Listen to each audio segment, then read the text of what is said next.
Lu Jin fell in love with the female college student we sponsored together. To marry her, he was willing to break ties with his parents and cancel our engagement. Later, when the college student disappeared, Lu Jin changed his mind and married me. 10 years later, my family's company was swallowed by the Lu family, my parents passed away from illness, and Lu Jin locked me in a mental hospital. This is the retribution for you tearing me and Jingjing apart. When I opened my eyes again, I had returned to the day 10 years ago when Lu Jin wanted to break off our engagement. Facing Lu Jin's parents who refused to cancel the engagement, I smiled and said, since the two of them truly love each other, uncle and aunt should let them be together. As for my engagement with Lu Jin, let it be publicly dissolved here today. 1. When Lu Jin came to see me, I had already been tortured beyond recognition, unable to even tell whether I was truly ill or not, the moment he appeared.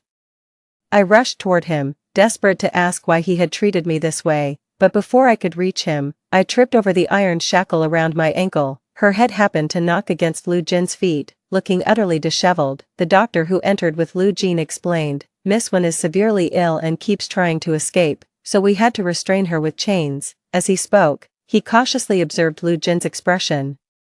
Afraid of inadvertently offending this figure now standing at the pinnacle of North City, but Lu Jin acted as if he hadn't heard, maintaining the same aloof expression as when he entered, looking down at me with disdain. It took a long time before I heard him speak. Wan, living a life worse than death must be unbearable, isn't it? Why? I asked, lifting my head to look at him. With just one glance from Lu Jin, those people tactfully left. Only when we were alone did he slowly crouch down in front of me, with a cruel smile at the corner of his mouth. This is the retribution for tearing me and Jingjing apart. Jingjing. It took me a long time to recall a vague figure, so all these years he had never forgotten Su Jingjing. Back then, you forced Jingjing to leave, then pressured me into marrying you. Wan, you never imagined you'd end up like this, did you? Lu Jin's hard-soled leather shoe stepped on my hand and ground down.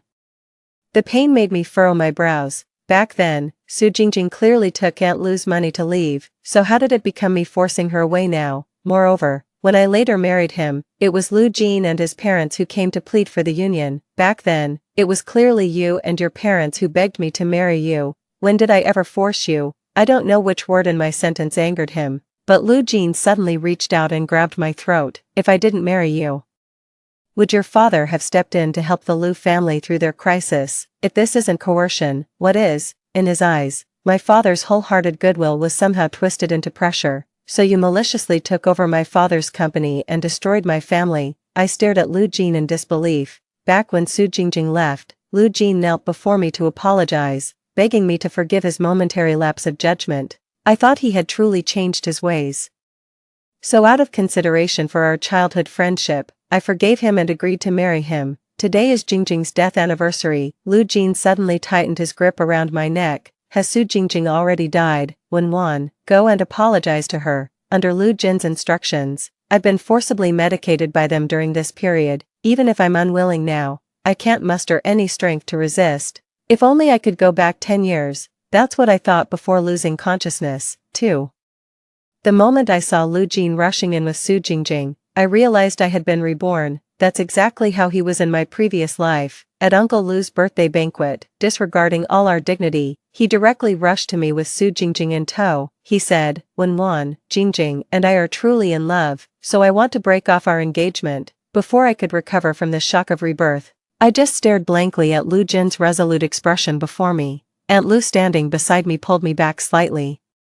She frowned and stepped between me and Lu Jin, sharply saying, Today is your father's birthday banquet. What's wrong with you, causing a scene in front of so many guests? I want to break off the engagement with Wan. The vast banquet hall suddenly fell silent, with everyone looking at Lu Jin. Everything was just like in my past life. My parents gave the Lu family their last shred of dignity by not making a scene on the spot. Instead asking Lu Jin, do you know what you're saying? Lu Jin turned to look at Su Jingjing, who was cowering beside him, and said solemnly, Uncle, I don't love Wan. I want to break off the engagement with her. As soon as he finished speaking, Uncle Lu rushed forward and slapped Lu Jin across the face. You disgrace. If you keep spouting nonsense, I'll beat you to death right here. No one dared to intervene. Just as Uncle Lu was about to strike again, my father stopped him. Old Lu. My father glanced back at me and continued. since the child is unwilling, let's just forget it, forced affection isn't sweet, and our Wanwan isn't unmarriageable, this engagement shall. In my past life, my parents were never satisfied with this marriage arrangement, they only tolerated it because it was decided by my grandfather, and they thought I also liked Lu Jin, so they never said anything. Now that the Lu family publicly proposed to break off the engagement, they naturally couldn't be happier, but Lu Jin's parents disagreed. This marriage was arranged by our parents. Lu Jin's reckless words shouldn't be taken seriously. Aunt Lu knew my parents never approved of Lu Jin, so she turned to persuade me instead. Wanwan, you and Lu Jin have shared so many years of feelings, you can't just call it quits like this. Don't worry, leave this matter to me to handle. Auntie will definitely give you an explanation. Indeed, in the previous life, it was Aunt Lu who stepped in, using both threats and incentives, ultimately giving Su Jingjing 2 million to leave Yunqing. Yet 10 years later, Lu Jin blamed me and my parents for his failure to be with Su Jingjing. Thinking of the regrets from my past life, I lowered my gaze and gently pushed Aunt Lu's hand away. Auntie, since Lu Jin says they're truly in love, you should just let them be. As for my engagement with Lu Jin, I glanced at Lu Jin's surprised expression and declared firmly, as for my engagement with Lu Jin, let it be dissolved here today in front of everyone. The voice wasn't loud, but every person present heard it clearly. Aunt Lu still wanted to persuade me, but my mother stopped her. Since your son wants to break off the engagement, and Wanwan agrees, then this matter is settled. After speaking, they took me away. On the way, my parents said many things to comfort me.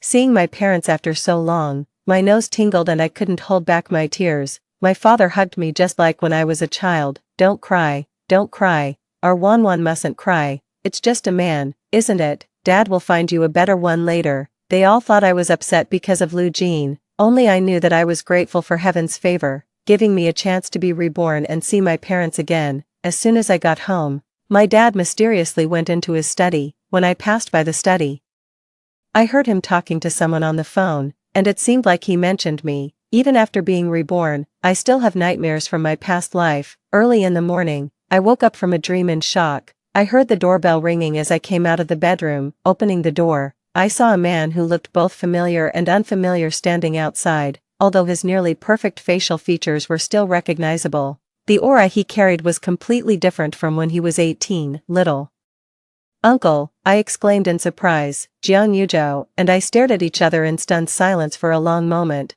Only when I called out to him did he chuckle lightly. Why so obedient now? Weren't you always refusing to call me that before? 3. Jiang Yuzhou was summoned to the study by my father. When my mother asked me to deliver some fruits, I overheard him saying, arrived after 4 a.m. The old house wasn't ready yet, so I came straight here. Knew you wake up early, that's why I dared to disturb.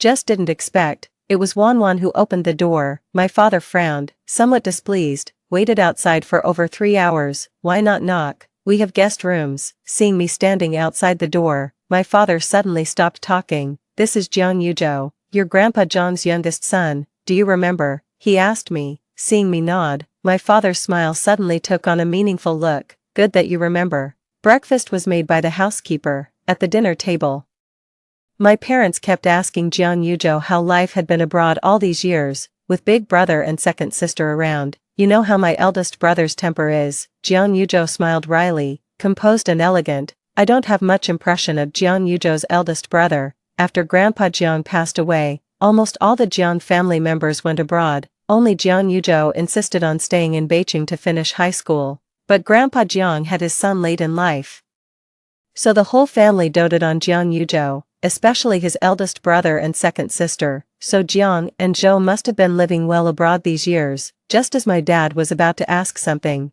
Auntie suddenly came in saying there were guests. The Lu couple brought their son over. Before Auntie even finished speaking, Mrs. Lu had already entered. Wanwan, it was Lu Jin's fault yesterday. We brought him here to apologize to you. My parents completely changed from their previous warm and friendly demeanor toward Jiang and Zhou, coldly telling them to leave. Let's just forget about this matter. No need for apologies. Aunt Lu proactively came to my side. After all these years of shared feelings between them, how can we just let it go? Wanwan, Auntie knows you truly like Lu Jin. You see. Before she could finish speaking, Lu Jin, who had just entered behind her, suddenly asked me upon seeing Jiang Yuzhou. Why is he back? Everyone's gaze simultaneously turned toward Jiang Yuzhou. My father coughed twice and said displeasedly, "Yuzhou is a guest in our home." He glanced at Lu Jin, then turned his head to look at Uncle Lu. "Old Lu, it was your Lu Jin who publicly demanded to annul the engagement. Everything that needed to be said was made clear yesterday in front of everyone. Words once spoken cannot be taken back. This engagement is already void. I think apologies are unnecessary. We still have guests at home, so please leave now." My father's firm stance and blunt words somewhat embarrassed Lu Jin's parents. The atmosphere became tense and awkward. "I just got back and still have some unfinished matters to attend to. I'll take my leave today and visit another day." Jiang Yuzhou glanced at his wristwatch before standing up and speaking to my father. "In my memory, he's always been like this, even though he was pampered by those around him while growing up. Jiang Yuzhou never developed any spoiled arrogance. On the contrary, he is more cultured than the average person, knowing when to advance and retreat. Given my family's current situation, it's indeed not suitable for him to stay any longer." My father went to see Jiang Yuzhou off, while Lu Jin looked at me with a complicated expression, his tone somewhat sharp. "We just called off our engagement yesterday, and today Jiang Yuzhou returns to the country. How remarkably swift." This statement couldn't help but remind me of something that happened a very, very long time ago. I always thought that before Su Jingjing appeared, Lu Jin might have loved me. He also got jealous because of other guys around me. When I said I wanted wontons at night, he searched the entire North City for me. But all those past moments have become yesterday's wind. Now Su Jingjing has replaced the former me, becoming the one who holds Lu Jin's heart. "Auntie, you all should go back. Lu Jin has found true love, and I sincerely wish him happiness." I ignored Lu Jin and withdrew my hand from Auntie Lu's embrace. Just as I was about to turn and go upstairs, I heard Lu Jin shout loudly behind me, "Wenwan, do you think I came here today to beg you again? Do you think I wanted to come here myself? Aside from your privileged background and having good parents, what else about you compares to Jingjing?" I frowned and turned away, not understanding why he suddenly said these words. Before I could speak, Uncle Lu's slap landed on Lu Jin's face. "Have you forgotten what you promised me and your mom before coming here? You heard it too. When Wan is determined to sever ties with our family," Lu Jin shouted defiantly. "If that's the case, why are you still forcing me to beg her? Why won't you let me marry Jingjing? Apart from her background, in what way is Jingjing inferior to Wen Wan?" Watching Lu Jin shouting and making a scene like a ridiculous monkey here, I suddenly laughed. I curved my lips. "Yes, uncle and aunt, they are truly in love. Please give them your blessing. In my past life, Lu Jin blamed me for standing in the way, causing him and Su Jingjing to miss their happy ending. This lifetime, I want to see if they can truly live happily ever after without me in the picture." My words undoubtedly added fuel to the fire. Not only did Uncle Lu lose face and nearly resort to violence in front of outsiders, but even Auntie Lu was scolding him. Suddenly, a figure rushed in through the door. The housekeeper tried to stop them but failed. I recognized her as Su Jingjing. She stepped forward, shielding Lu Jin behind her. "Uncle and aunt, it's all my fault. If you want to hit someone, hit me." It was my wishful thinking to like Lu Jin. "I'm sorry, it's all my fault." Then she turned to me again. "Miss Wen, please forgive me. Lu Jin did nothing wrong. The mistake is all mine. I couldn't control my own heart." I watched coldly as Su Jingjing pretended to be pitiful in front of me, saying nothing. This farce became increasingly exaggerated, and the first one who couldn't stand it was my mom. She directly called the neighborhood security guards to come and kick them out. 4. My affair with Lu Jin became known to everyone in Beijing. There were plenty of people gossiping behind my back. Even when attending a press conference, the looks people gave me were filled with judgment. It wasn't until Lu Jin appeared at the press conference holding Su Jingjing's hand that the surrounding gazes shifted slightly. In my peripheral vision, staff members were leading those two toward me.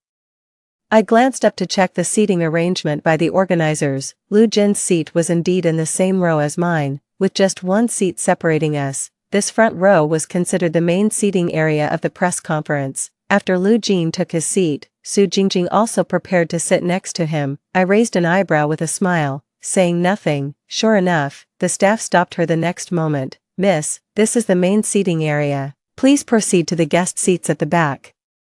The staff's voice wasn't loud, but it was enough for those of us sitting nearby to hear. Originally, when Lu Jin and Su Jingjing arrived, everyone's attention was already focused on them. Now with this commotion, those onlookers were even more eagerly watching the drama unfold. Su Jingjing awkwardly straightened up, feeling flustered under everyone's gaze as she hurriedly explained, I came here with Lu Jin, the staff member politely said. Mr. Lu Jin didn't inform us in advance that he would bring someone. All seats in this row are occupied, please take a seat in the back. Su Jingjing remained standing still, clutching her skirt as she gazed at Lu Jin. Under the dim lighting, one could still see glimmers in the corners of Su Jingjing's eyes. Whether they were decorative sparkles or tears from fright was unclear. Lu Jin stood beside her, whispering words of comfort, seemingly urging her to take a seat at the back. I've never been to this kind of event before. I'm scared without you by my side, Su Jingjing murmured with a sob, casting a glance at me nearby. Then sit here. Lu Jin's heart had already softened as he held Su Jingjing's hand to sit down. The staff spoke up again, Sir, this seat is already taken. Please don't make things difficult for us. Onlookers began murmuring, what's this woman thinking? Doesn't she know her place? Daring to fight for the main seat's center position. Not even married yet, but already acting like Mrs. Lu. I could hear these words, and of course, Lu Jin and Su Jingjing could too. Su Jingjing froze mid-sit, and even Lu Jin's face showed embarrassment. I didn't say anything, didn't even glance at them, just kept my eyes down as I sat in my seat. But of course, there's always someone who can't stand me staying out of it. Lu Jin suddenly called my name. Wenwan, what are you laughing at? I turned around in confusion. Was I laughing? How come I didn't notice? Maybe I just couldn't help it. It's understandable that Jingjing is unfamiliar with such occasions since it's her first time attending. /O. I nodded. This is Su Jingjing's first time attending. But is it yours too? If you love her so much, why didn't you brief her beforehand and let her embarrass herself just now? Lu Jin's expression grew increasingly grim. Just as he was about to retort, the venue lights suddenly brightened. A commotion arose at the entrance, drawing everyone's attention, mine included. The person entering was Yuzhou, dressed in an impeccably elegant formal suit, looking completely different from when he appeared outside my home that day. As he walked over, many of Beijing's elite proactively approached him to strike up conversations. Even though the Jiang family's main businesses had relocated abroad, the Jiang still held a distinctive status in Beijing. Yuzhou maintained a perfectly polite smile throughout, his demeanor courteous yet distant. The moment he looked up, his gaze happened to collide with mine as I was observing him. I froze slightly, offered a polite smile, then pretended nothing happened as I averted my eyes. Lu Jin and Su Jingjing were still standing there. A staff member said helplessly, Mr. Lu Jin, could you please ask this young lady to take her seat in the back? As Jiang and Zhou approached, he glanced at the standing Lu Jin and the other person, then he walked straight up to me and extended his hand. Wenwan, long time no see. I assumed he was treating me specially only out of respect for my father. The staff member urged Su Jingjing to leave again. When I turned my head, Lu Jin was staring blankly at my hand clasped with Jiang Yuzhou's. Someone jokingly said, Lu Jin, if you can't bear to part, why don't you accompany her to sit in the guest seats at the back? Unexpectedly, Lu Jin actually took her to the back seats. I sneered inwardly. He really does like Su Jingjing.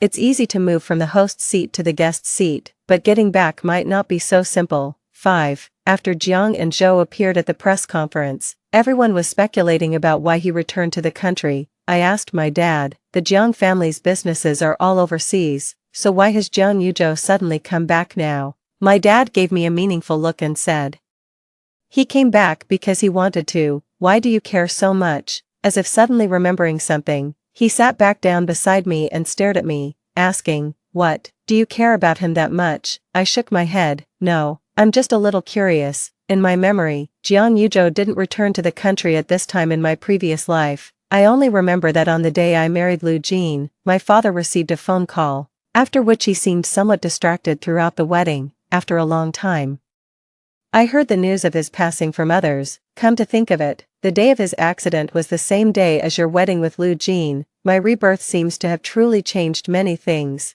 I called off the engagement with Lu Jin, and Jiang Yuzhou didn't pass away on my wedding day either. Over the weekend, my parents invited Jiang Yuzhou over for dinner. During the meal, they jokingly brought up the time when Jiang Yuzhou and I were kids. Back then, we tried to get Wanwan to call you uncle, but she just wouldn't do it no matter what. Jiang Yuzhou glanced at me with a smile. Now you're finally willing to call me that. Jiang Yuzhou is only a year older than me. We used to play together often as kids, but back then when he asked me to call him uncle, I really couldn't bring myself to say it. I was too young to understand back then. I replied casually. My father was in a good mood and had been drinking. So he was more talkative than usual. Even as a child, you were always drawn to good looks. You thought Yuzhou was handsome and would cling to him all the time, even saying you wanted to marry him someday. As soon as these words were spoken, everyone burst into laughter. Jiang and Zhou pursed their lips, their slightly lowered eyes brimming with amusement. The blush on their faces spread all the way to their earlobes. Not only was I not embarrassed by my father's words, but I also secretly marveled at how good my taste had been as a child. Jiang and Zhou are indeed very good-looking, both when they were young and now. After dinner, my parents asked me to see Jiang and Zhou off, but we unexpectedly ran into Lu Jin and Su Jingjing on the way. Lu Jin lives in the same residential area as my family. They were standing outside the Lu family's villa, apparently having just come out as well. I heard Su Jingjing sobbing softly. Your parents look down on me. They think I'm just a poor student from the mountains. They like Wenwan. They believe only Wenwan is worthy of you. Lu Jin kept patiently comforting her, but his words to Su Jingjing were stepping on me. Wenwan just got lucky with her birth. She's hypocritical and always putting on airs. Aside from her family background, there's nothing about her that compares to you. Su Jingjing's mood improved slightly. Really? But everyone says Wenwan is prettier than me too. I don't think so. Wenwan's looks are just average. In my heart, you're still the more beautiful one. Unconsciously, both Jiang Yuzhou and I stopped walking, standing still as Lu Jin and Su Jingjing took turns belittling me in perfect harmony. We weren't standing too far from Lu Jin. He quickly noticed me. Wenwan. Lu Jin glanced at me, then at Jiang Yuzhou standing beside me. It's so late. Why are you two together? With Jiang Yuzhou present, I didn't want to get too entangled with Lu Jin in front of him. When I reached out to pull Jiang Yuzhou away, he remained standing still. I thought young Master Lu had poor eyesight and wouldn't notice us. This was the first time I heard Jiang Yuzhou speak to someone in such an impolite tone. He glanced at me, then at Su Jingjing. If you have eye problems, go see a doctor. Lu Jin. After saying that, he bent down to take my hand and walked past Lu Jin and Su Jingjing. After walking some distance, I heard Su Jingjing crying again. Lu Jin was still comforting her, but his tone carried a hint of impatience. After walking a bit further, Jiang Yuzhou finally released my hand. Sorry, I knew he was apologizing for holding my hand earlier. It's fine. I waved my hand dismissively. 6. It was already a month later when I found out Su Jingjing was pregnant. Now that the woman has a child, shouldn't the Lu family agree to let her in? I think it'll probably happen soon.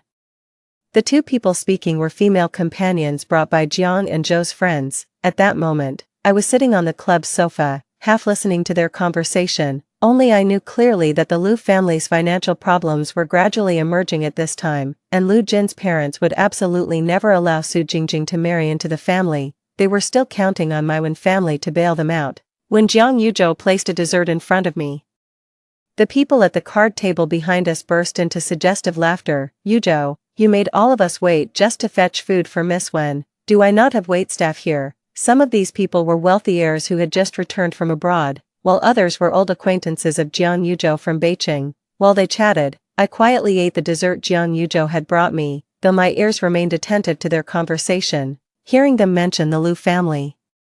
I unconsciously curved my lips slightly. I thought to myself that it wasn't in vain for me to actively approach Jiang Yuzhou during this time, showing him goodwill and having him introduce me to this circle. The Lu family somehow got wind of it and had already been contacting people from my company. Upon hearing this, I put down my spoon. Jiang and Zhou, who had been chatting with them, were the first to look up at me. The dessert was barely touched. He asked me, "Don't like it?" I shook my head. "I'm cutting back on sugar lately." He nodded and had it taken away. Several of his friends were calling him over to play cards. Jiang Yuzhou didn't go immediately, but instead turned his head to ask me, "Want to play cards?" Looking into his eyes, I pretended to hesitate for a moment. "I don't know how." "No problem, I'll teach you." Jiang Yuzhou sat me down at the card table. "If we lose, it's on me. If we win, it's yours." As soon as he finished speaking, those people started laughing again. Settling with Zhou, "Then let's make it bigger." Jiang and Zhou seemed to be deliberately waiting for him to say this, raising their eyes to look at the speaker. "How about we bet on that deal between your family and the Lu family?" He smiled carelessly, but his light-hearted words left everyone at the card table somewhat shocked. If I win the Liu family's deal for the Wen family, I'll give you that project we discussed the other day. If I lose, holy shit. The person sitting across from me stared at Jiang Yuzhou in disbelief. The Liu family deal is only worth a few million, but your project is over 100 million. Hearing this, I was also stunned. Jiang Yuzhou, however, remained nonchalant as he smiled and asked, wanna bet, the other person glanced at me. Bet, you, Jiang Yuzhou, dare to gamble with $1 billion project just to make a beauty smile. What's the Liu family's business deal worth? Thinking about Jiang Yuzhou's $1 billion project, my hand holding the cards trembled slightly. Jiang Yuzhou seemed to notice and leaned down to whisper reassuringly in my ear, "It's fine, just play casually. Fortunately, we won in the end. How could I lose this?" The opponent threw their cards back onto the table. Jiang and Zhou looked down at me, smiling without a word, their expressions still calm, yet I felt relieved. When mentioning the Liu family's business deal again, I smiled and said, "Don't worry, whatever the Liu family promised, our Wen family will match it. We won't let you lose out on this deal." As I left the club, I happened to see Lu Jin staggering out of the adjacent hotel. The person accompanying him was someone I recognized, a manager from the company of the man who had been sitting across from me earlier. Lu Jin was all smiles, personally escorting that manager to his car. As he turned around, he froze for a moment when he saw me. Su Jingjing, standing beside the Liu family, noticed his unusual reaction and also looked over. She whispered something into Lu Jin's ear, and the two of them left together. The Liu family will eventually be ruined by Lu Jin, bringing a pregnant woman to a business meeting. What a breach of etiquette, don't you know? The young master of the Liu family takes that woman everywhere these days.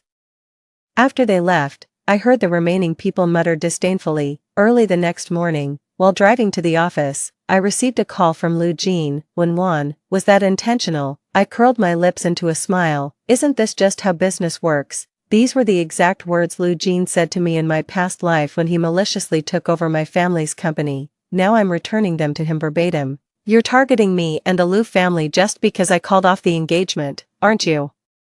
I'm so glad I broke it off with you back then. The thought of spending my life with someone like you makes me sick." Lu Jin's voice carried a tone of flustered exasperation. "Oh really?" I retorted with a cold laugh. "Given the Liu family's current situation, do I even need to target them?" "Lu Jin, do you think this single deal can revive the Liu family? You're being naive. I suggest you go home and ask about the Liu family's actual situation first." Ridiculous. If just one deal could save the Liu family, then in their past life, Lu Jin's parents wouldn't have been so desperate to force Lu Jin into marrying me. I think in their past life, after Su Jingjing disappeared, Lu Jin compromised and came to beg for my forgiveness, probably because they learned about the Liu family's situation. Lu Jin's parents only revealed the Liu family's true financial situation to us after marriage. In the end, my father exhausted all our resources to barely save the Liu family from the brink of bankruptcy, solely for my sake. But later, when Lu Jin gained power, the first thing he did was maliciously take over my family's company. On the phone, Lu Jin suddenly fell silent, then after a long pause asked me, "Then why did you still snatch this business deal?" "Why? Because I also want Lu Jin to experience the despair our family went through in our past life. Make him watch as hope slowly crumbles before his eyes. Let him feel the same resentment when my family was nearly driven to bankruptcy by him, when my father drank until he vomited blood to secure a deal, only to have it snatched away by him the next day." I didn't answer and simply hung up the phone. Given the Liu family's current situation, if I wanted to take advantage of their misfortune, they'd have to declare bankruptcy by tomorrow, but I'm unwilling to do that. I want to watch Lu Jin struggle desperately with my own eyes. I want him to understand that even without me, Wen, standing between them, he and Su Jingjing would never have a happy ending. 7. I saw Lu Jin again at a charity gala. After not seeing him for several months, he had become much thinner, giving off a somewhat different impression than before. I was somewhat surprised not to see Su Jingjing by his side this time. When Lu Jin saw me, he visibly froze for a moment. His gaze filled with too many emotions. He took the initiative to speak to me, his tone markedly different from before. "Long time no see." I didn't want to engage with him, but Lu Jin kept talking to himself. "You never liked attending these kinds of events before. There were times I asked you to accompany me, and you refused." I frowned. The memory is too distant. I can hardly recall what he said. "You came with Jiang Yuzhou." Didn't you?" Lu Jin suddenly shifted the topic to Jiang Yuzhou. I impatiently grunted and immediately met Jiang Yuzhou's gaze as he looked over. There was still a hint of amusement in Jiang Yuzhou's eyes until he noticed Lu Jin standing beside me. I don't know what he said after tilting his head to the person beside him, but then that person also turned to glance at me. Then Jiang and Zhou strode toward me. I put down my wine glass, ignoring Lu Jin who was still chattering beside me, and walked toward Jiang and Zhou as well, for some reason. I just felt like Jiang and Zhou seemed displeased. The feeling became even more pronounced as I sat with Jiang Yuzhou in the VIP area specially prepared by the organizers. When we attended such events together before, Jiang Yuzhou's attention was always on me, but now he had been talking to the person beside him for a long time, as if deliberately refusing to turn and look at me. I feigned another cough. Jiang Yuzhou beside me sighed softly and raised his hand to ask a staff member for a cup of hot water. "If your throat is uncomfortable, don't drink alcohol." As I took the hot water, I asked him, "Jiang Yuzhou, are you unhappy?" Jiang Yuzhou neither admitted nor denied it. He only said, "I don't have the right to be unhappy yet," a baffling sentence, yet I suddenly understood it. "That person behind you has been staring at you for quite a while, aren't you going to say something?" His tone carried obvious jealousy as he spoke. I didn't need to turn around to know he was talking about Lu Jin, who had been watching me intently. Lu Jin was sitting among the regular guests, maintaining a not-so-close distance from me. Throughout the entire party, Lu Jin was either looking at me or finding opportunities to strike up a conversation with a foreigner. Of course I knew that foreigner. He was a well-known figure in investment banking, in my past life. After the Lu family came clean about their situation, my father went to great lengths to establish a connection with this overseas investor, persuading him to lend a helping hand to the Lu family. I just never expected Lu Jin to approach him on his own in this lifetime. A sudden guess flashed through my mind. Noticing my fixed gaze in that direction, Jiang Yuzhou also turned to glance over. Then he asked me, "Mr. Hopes and I are friends, would you like to meet him?" I withdrew my gaze and looked at Jiang Yuzhou beside me. "You must have noticed that I deliberately approached you earlier to get you to introduce me to your friends." Jiang Yuzhou nodded with a light laugh. "Now I want to meet that overseas investor. Are you willing to take me there?" He nodded again, his gaze at me soft as water, even his smile tinged with adoration. "Of course I'm willing." I frowned, stared at him for a long moment before voicing my doubt. "Jiang Yuzhou, you don't like me, do you?" 8. Thinking about Lu Jin's unusual behavior that day, while chatting with a friend, I casually asked, "How are Lu Jin and Su Jingjing doing? Is the Lu family still refusing to let her in?" My friend paused, perhaps surprised that I suddenly brought up Lu Jin on my own. After losing the baby in Su Jingjing's womb, Lu Jin drove her out of Beijing. "Oh, that's something I haven't heard before. Because of your relationship with Lu Jin, no one dared to say it in front of you."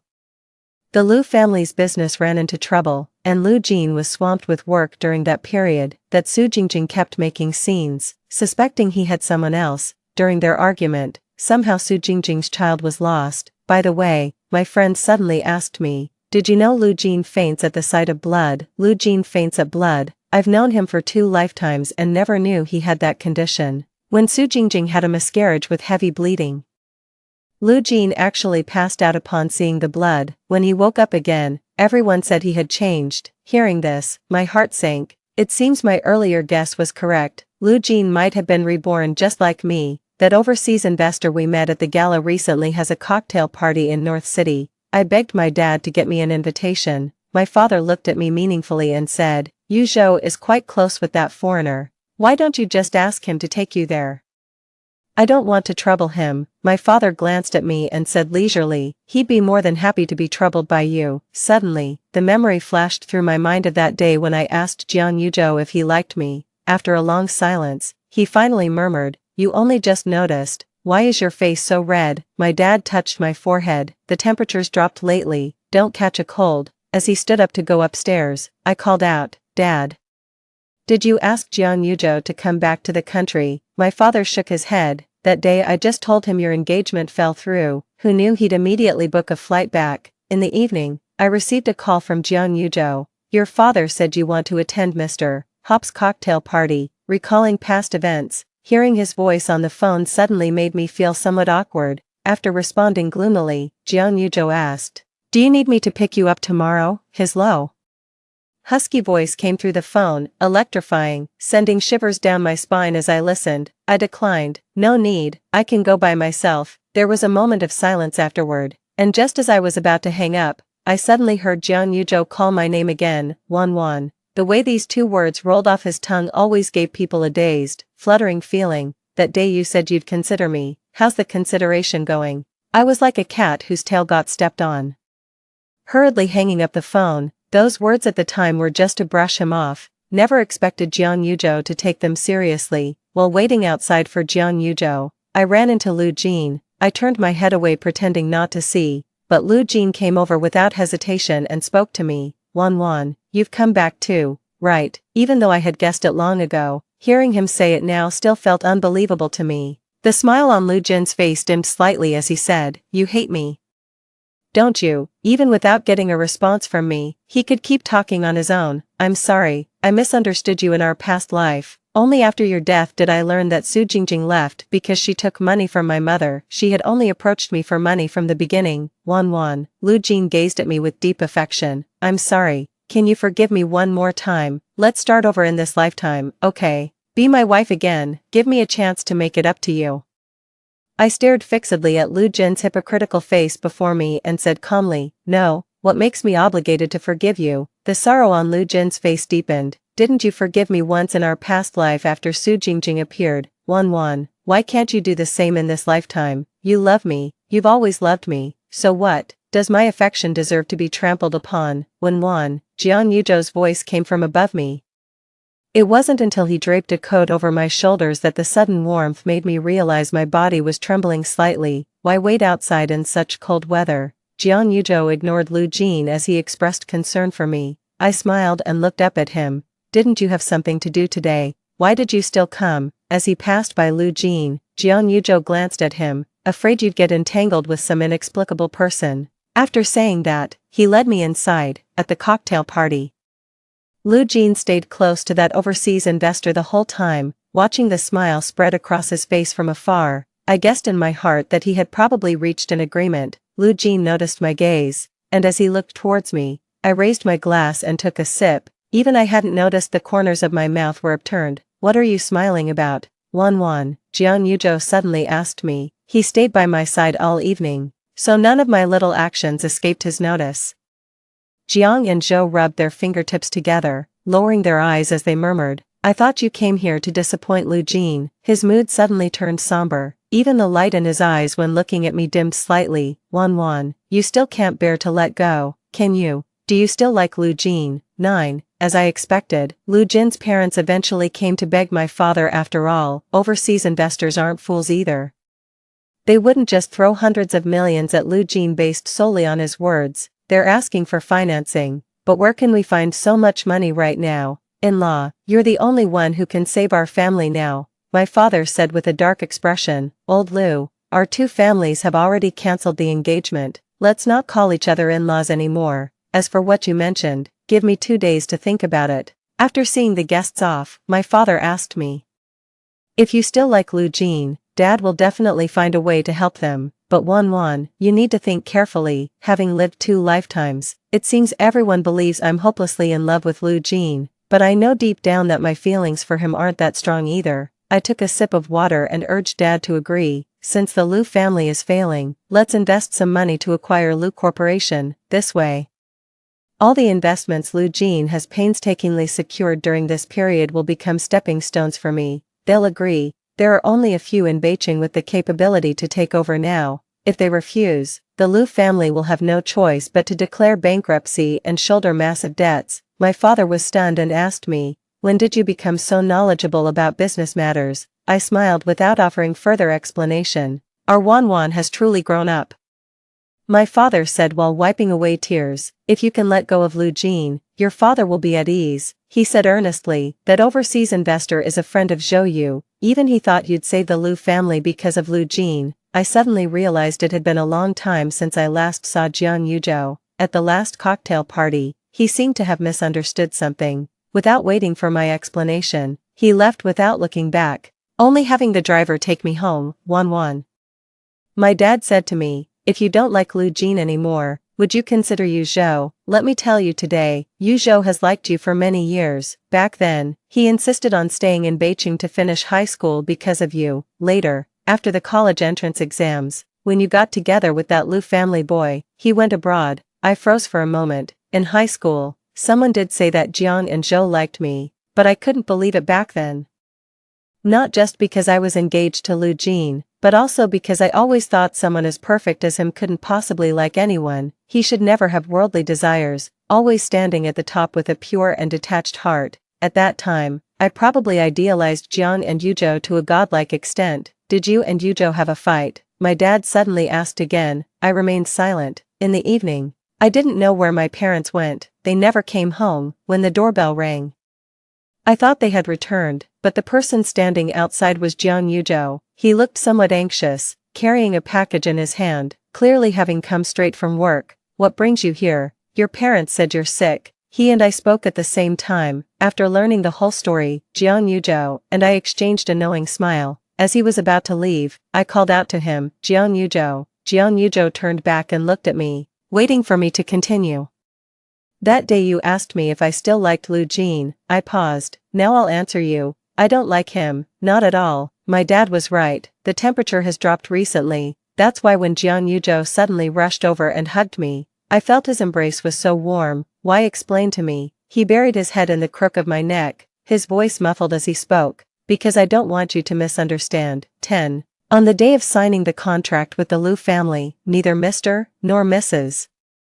Lu was willing to sign. After reviewing it, Lu Jin silently looked at me for a long time before finally signing the contract. As he handed me the signed contract, he asked, with the contract signed, can we let bygones be bygones? Only he and I knew he was referring to what he had done to me and my family in our past lives. Lu Jin believed that since he maliciously took over my family's company in our past life, it was only fair that I took advantage of the situation to acquire his family's business in this life. I smiled and put the contract away without answering. As I was about to leave, Lu Jin stopped me. Wan, I was truly wrong. Give me one more chance. Okay, wait for me to make a comeback, and we'll get engaged again. Before he could finish speaking, Jiang Yuzhou had already entered from outside. Jiang Yuzhou greeted my father with a smile and then said, I'm here to pick up Wan for her dress fitting. My father quickly nodded and told us to go attend to our own matters. As we reached the door, I heard my father say to Uncle Lu,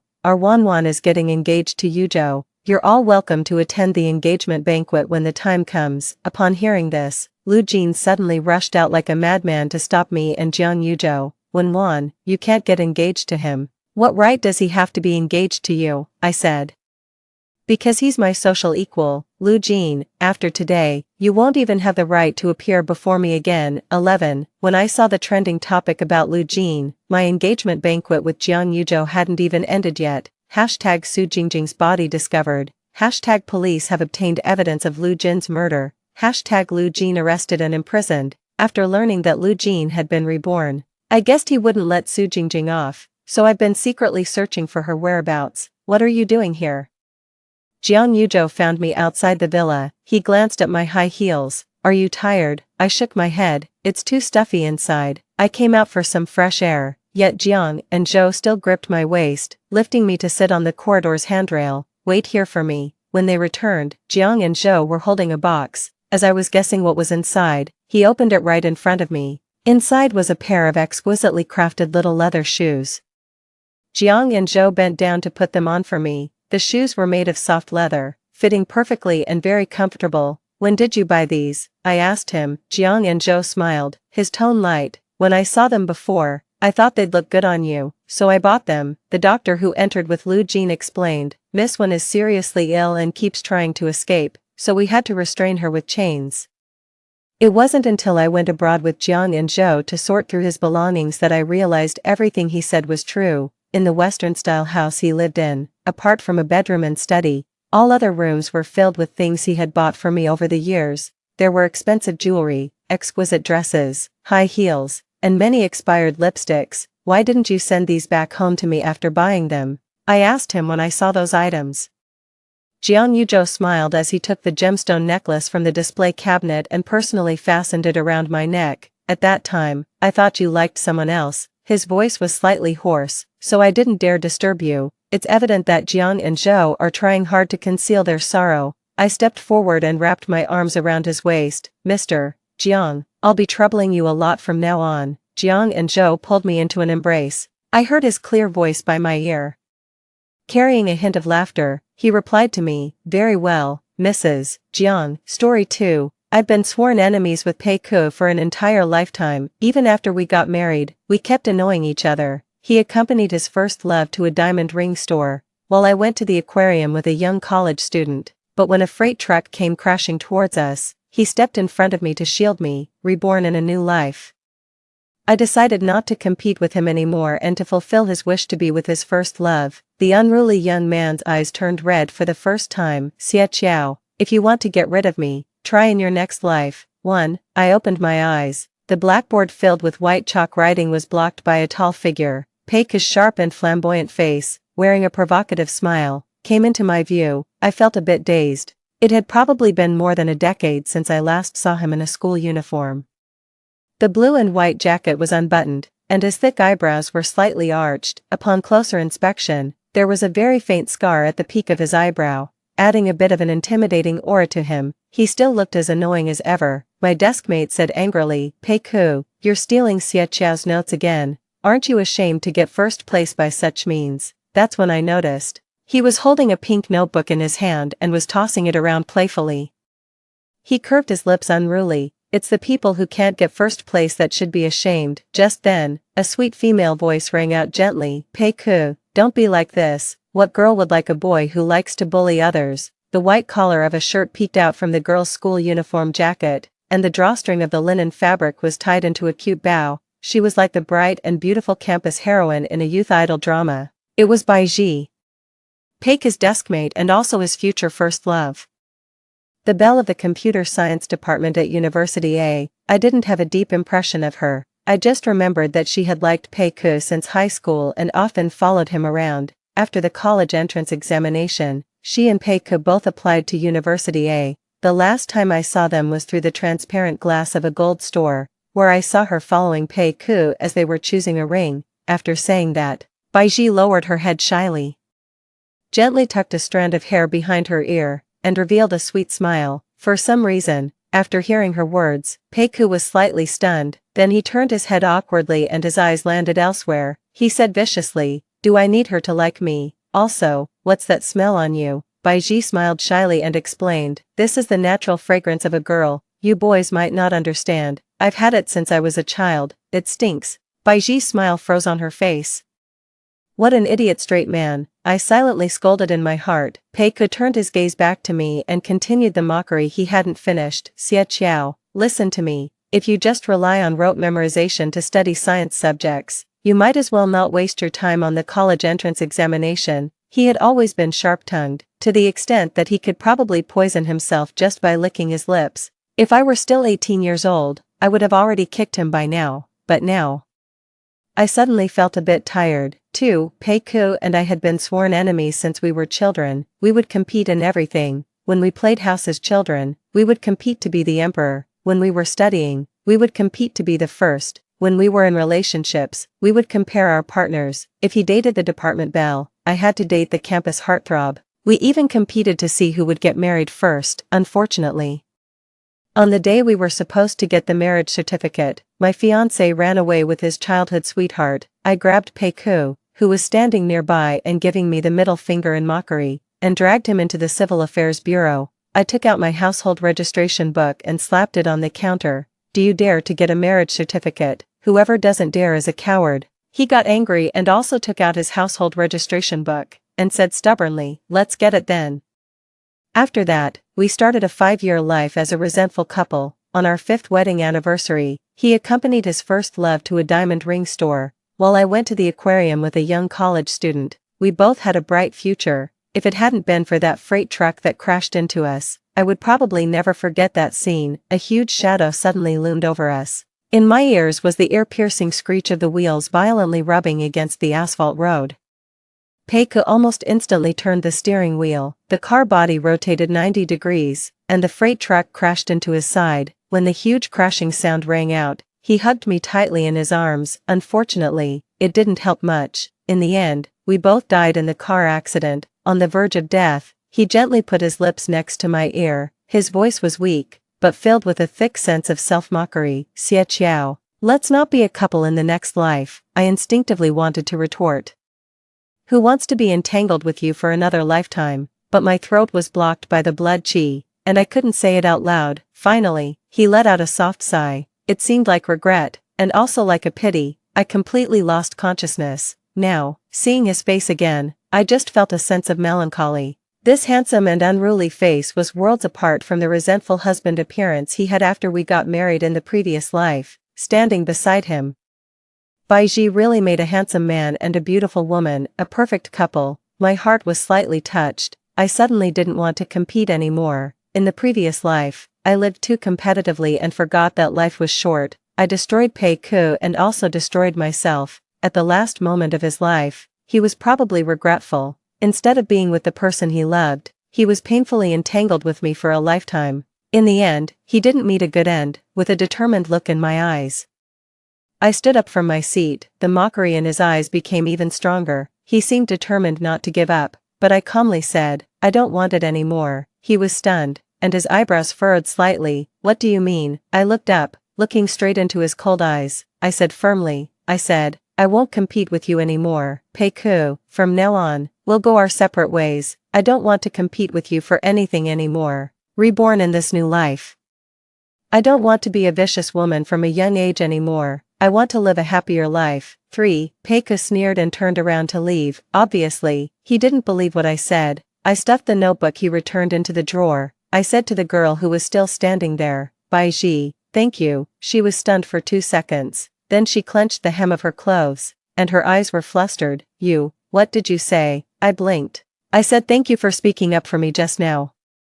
She bit her lips tightly and furrowed her delicate eyebrows. After a long time, her eyebrows finally relaxed. She put on her usual sweet smile again, but her tone was a bit strange. Xie Qiao, it turns out that besides Pei Ku, you can also see other people. I was stunned, and it took me a long time to understand what she meant. I regarded Pei Ku as a rival and clung to him tightly. I was determined to beat him. But in the eyes of others, it might not be like that, especially this person, who always paid attention to Pei Ku. In the previous life, if it hadn't been for me, the crush that started in youth might not have been rekindled and come to a happy ending after many years. My heart felt a bit sour. I lowered my head and said softly, I'm sorry. 4. The college entrance examination was approaching soon. The school organized mock exams frequently, since the exams had become routine. The small-scale mock exams were uniformly arranged at our own seats. When it came to the English exam, a head with yellow hair poked out from behind me. He lowered his voice. Top student, let me copy your answers, will you? I looked up. The invigilator was dozing off at the podium, with his eyes opening and closing. I understood. I generously handed my test paper to the person behind me. Damn, you're so generous, Miss Hero. In the end, the results came out. I scored 32 points, and he scored 36 points. He hugged his test paper and wailed, if you didn't want me to copy, you could just say so. You can't play me like this, can you? I could have scored 40 or 50 points even if I took the test myself. He wiped away the non-existent tears. My dad is going to whip me again. The boy sitting behind me was called Wei Qing, a rich young man with dyed yellow hair.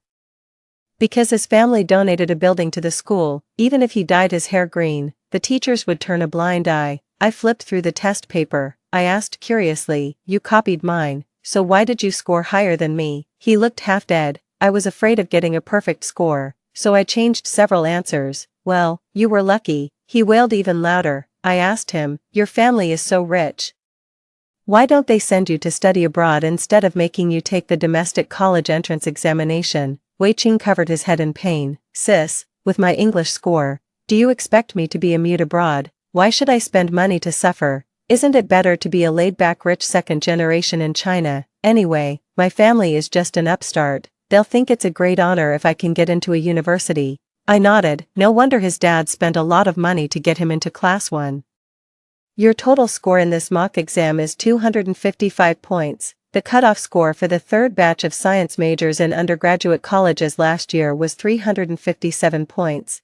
There are still 120 days until the college entrance examination. I'll tutor you. For every 10 points you improve, you give me 1,000 yuan. How about it? I spoke calmly, but my heart was pounding. Wei Qing was stunned for 2 seconds and then laughed. Top student, if you can really help me get into a university, not to mention 1,000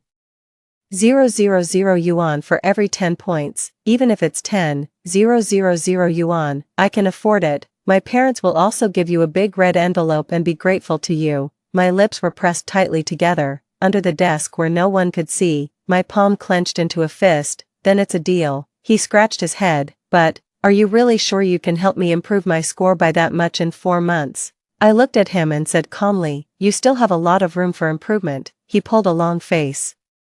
Thank you so much. 5. After the evening self-study ended, I stayed at my seat to write a study plan for Wei Qing. When Peiku slammed the ranking list in front of me, his knuckles turned slightly white because he used too much force. I looked up. He was carrying his school bag on one shoulder, and his face looked unpleasant. Xie Qiao, what do you mean? It meant nothing. Peiku's and my scores had always been very close, since our Chinese and math scores were about the same.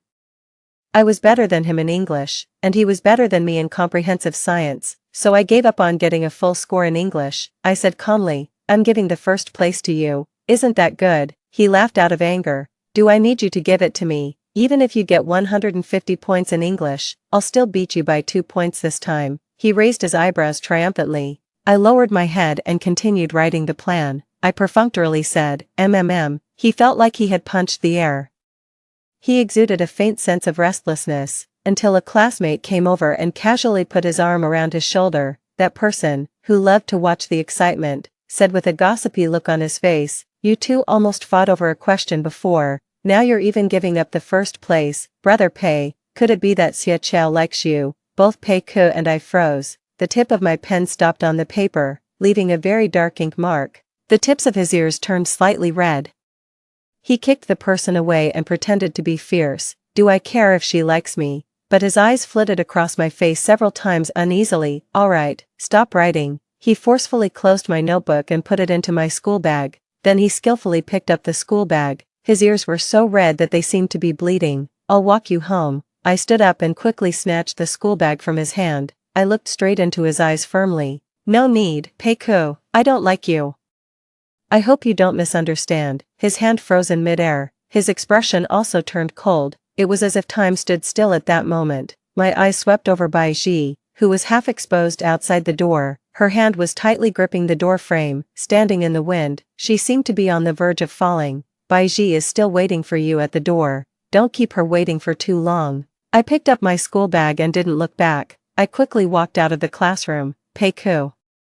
If the end of the original path is a bottomless abyss, you might also thank me for setting everything back on track. 6. When I got home and opened the door, the dim tungsten bulb illuminated the small and shabby room. Grandma came out pushing a wheelchair, wearing a loving smile on her face. Xiao Qiao is back. Are you hungry? Grandma cooked noodles. Eat them quickly before they get cold. I smiled and replied, okay.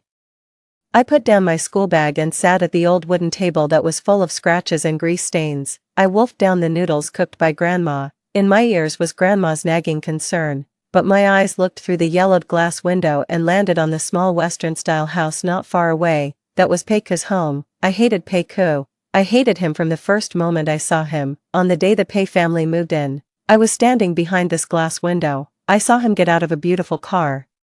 He was being held by his affectionate and well-dressed parents, but there was an unhappy expression on his face. At that time, I knew that this uncomfortable and stuffy feeling in my heart was called jealousy, and this hatred reached its peak when he came to give me, his neighbor, imported cookies but stepped on and broke the peach sapling that my mother had planted in front of our house. I picked up a stone and threw it at him. The edge of the stone left a permanent scar at the peak of his eyebrow. Since then, we became sworn enemies who would fight whenever we met. Later, he scored 0.5 points higher than me in the college entrance examination. He became the top science student in the city who always outshone me. I hated him even more, until towards the end of that summer vacation, on a rainy night, Grandma was hit by a car and fainted by the roadside. The driver fled the scene. Peiku carried her on his back. He didn't forget to pull me, who was in a state of shock, and rushed to the hospital.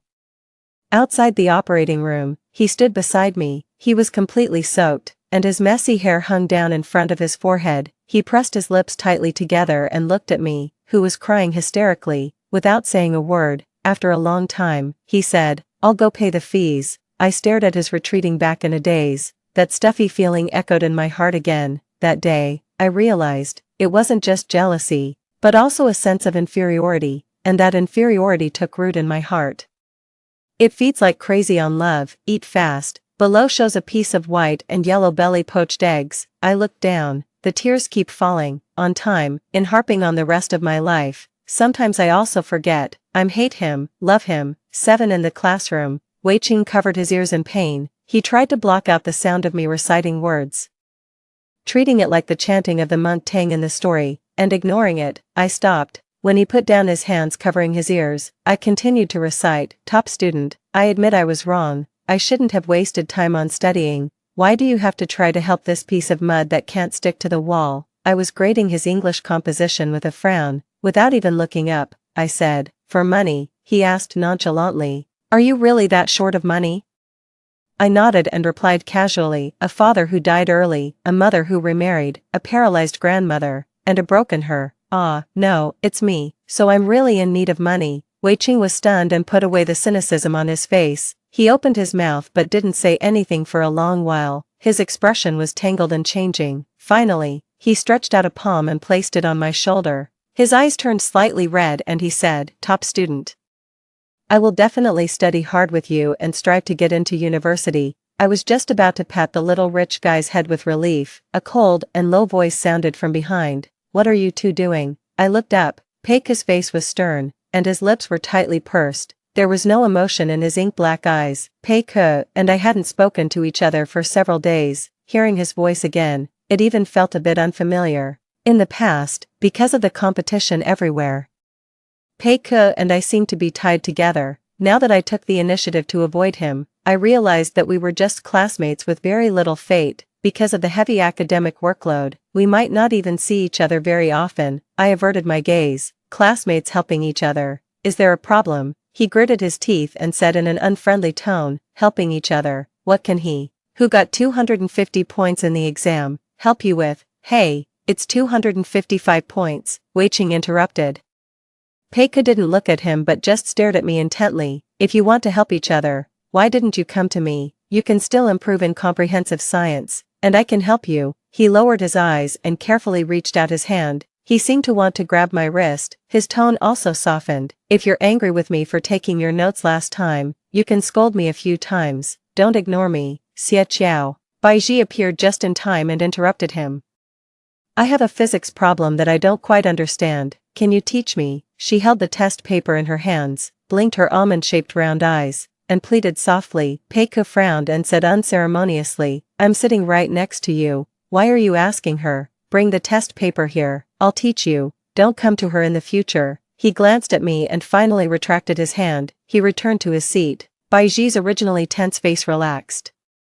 She turned to look at me with a complicated expression. After hesitating for a long time, she finally opened her mouth reluctantly and said, "Xie Qiao, if you don't like Peiku, could you please stay away from him? Don't talk to him anymore." My heart suddenly stopped, and a bitter feeling echoed in my chest. I touched my sore nose and forced a smile. "Okay." A look of relief appeared on her face, after giving me a delighted smile. She also turned and left. Wei Qing touched his chin.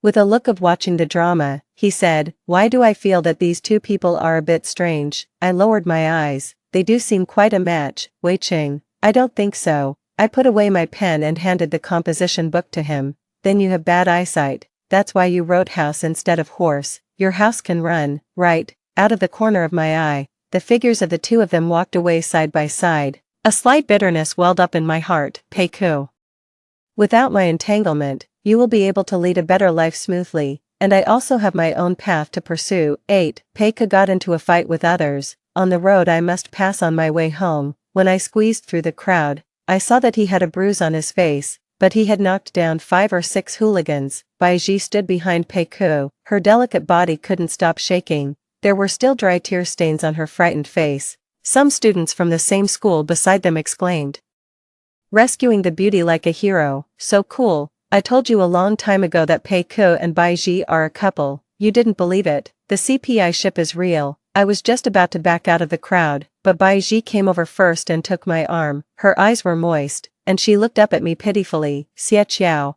those people just now pushed me first. I was speechless. In fact, even if she didn't say it, I knew. That's why Pei Ke fought with them. They already liked each other.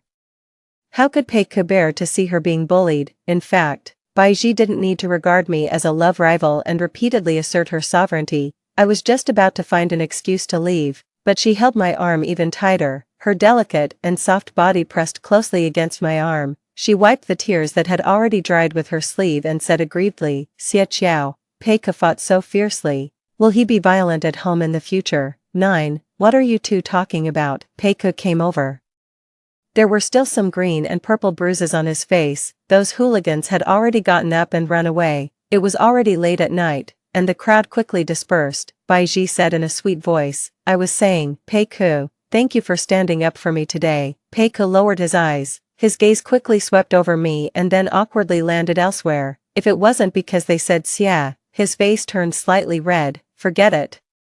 His wandering gaze landed on the arm that Bai Ji was holding mine with. His sharp eyebrows furrowed, then he forcefully pulled the person away from me. Why are you so close to her? There was undisguised disgust in his words. It was like a dense array of sharp thorns stabbing into my heart, causing pain. I took a step back and distanced myself from them further. I'm going back now. I'll walk with you, Pei Ke said eagerly. I raised my eyes and looked at him calmly. No need.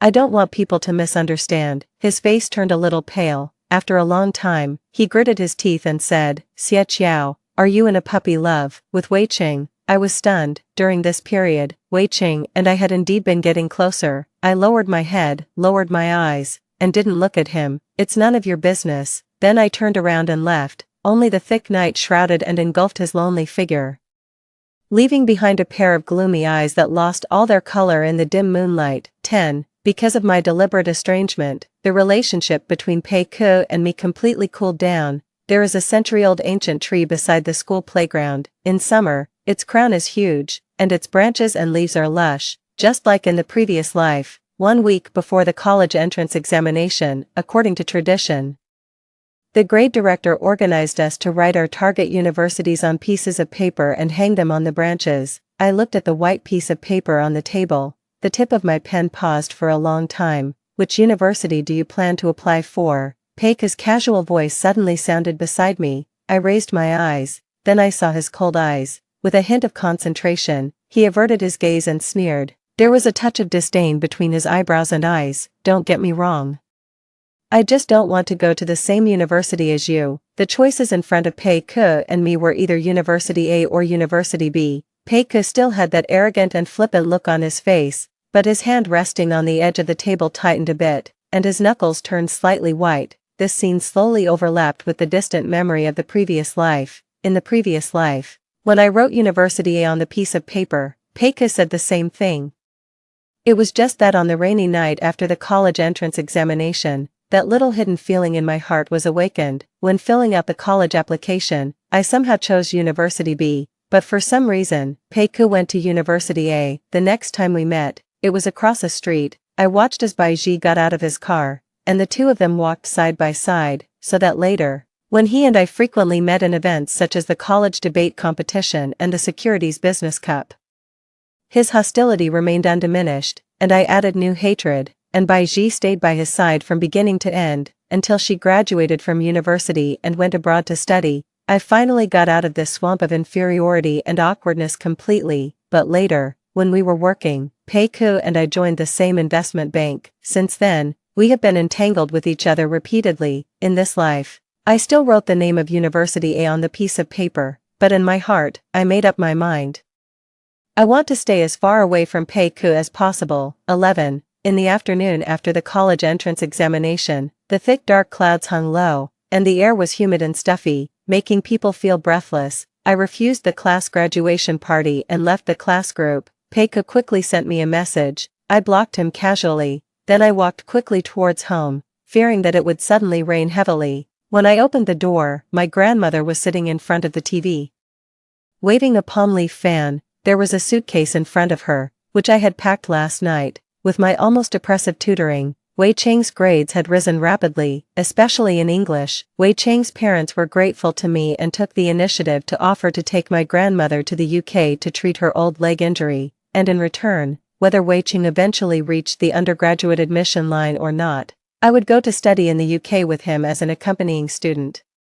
The plane to leave was tonight. A flash of lightning streaked across the sky, briefly illuminating it. The torrential rain poured down. The small Western-style house of Pei Ke's family became blurred in the dense rain lines, together with the memory of that rainy night in the previous life and the image of Pei Ke's somewhat unhappy face when I first met him. They all gradually faded in my mind. Grandma suddenly raised her palm leaf fan and pointed outside the window. Chow chow.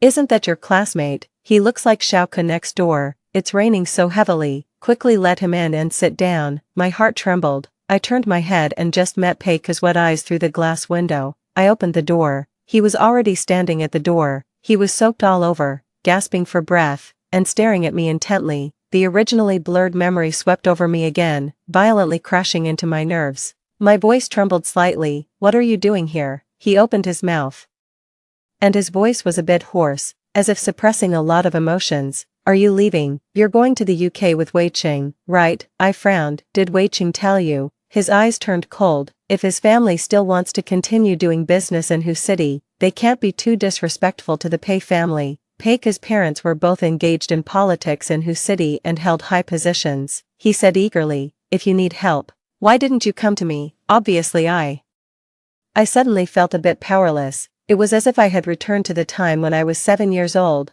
I stood in front of the cobweb-covered glass, very far away from Pei Ke, or perhaps it was out of reach. The hand hanging by my side clenched into a fist. What does it have to do with you, Pei Ke? Are we that familiar? There was confusion and bewilderment in his eyes. But I clearly dreamed last night that I bit my lip. Pei Ke, you and I are just classmates, competitors. After the college entrance examination, we should go our separate ways and never see each other again in our lives. With his family background and ability, he shouldn't have ended up with an unhappy marriage and died in a car accident with someone he didn't love. I also don't want to be trapped in a painful relationship and a failed marriage for the rest of my life. Pei Ke's face suddenly turned pale. Xie Qiao, do you hate me so much? I forcefully suppressed the choking in my throat and squeezed out the heartless words. Yes, I hate you, so please, don't appear in front of me again. The unruly young man's eyes turned red for the first time. Xie Qiao, it was you who started competing with me first, and it was you who messed up my life first. There was a broken madness in his eyes, and his tone was terrifyingly low. Now you say you want to get rid of me, in your next life. I felt almost sad, but Pei Ke, this is already the next life. 12. Before boarding the plane, I looked at the heavy rain outside with a restless heart. My phone vibrated. I answered the call. Bai Ji's anxious voice came from the other end of the phone. Xie Qiao, Pei Ke had a car accident. Can you come and see him? My whole body froze, and my blood seemed to solidify instantly, but I still asked her calmly, is he seriously injured? The doctor said there's no life-threatening danger, just a slight concussion. My heart gradually returned to a normal rhythm. Sorry, I have something urgent to deal with now, so I won't go to see him, but since we were classmates, please help me convey my wishes for his well-being. There was a long silence on the other end before she asked, Xie Qiao, can you not leave? I sighed. Bai Ji, I wish you both a happy life and that you won't miss each other again. Bai Ji on the other end seemed to want to say something else, but I had already hung up the phone. I should go and find my own life. Pei Ke and I might never see each other again in this life. 13. Outside Grandma's ward, Wei Cheng took the bag from my hand and smiled obsequiously. Sister Qiao, take me to have some fun. I've never seen a foreign bar before. The bank card that the Wei family gave to Wei Cheng was in my hand.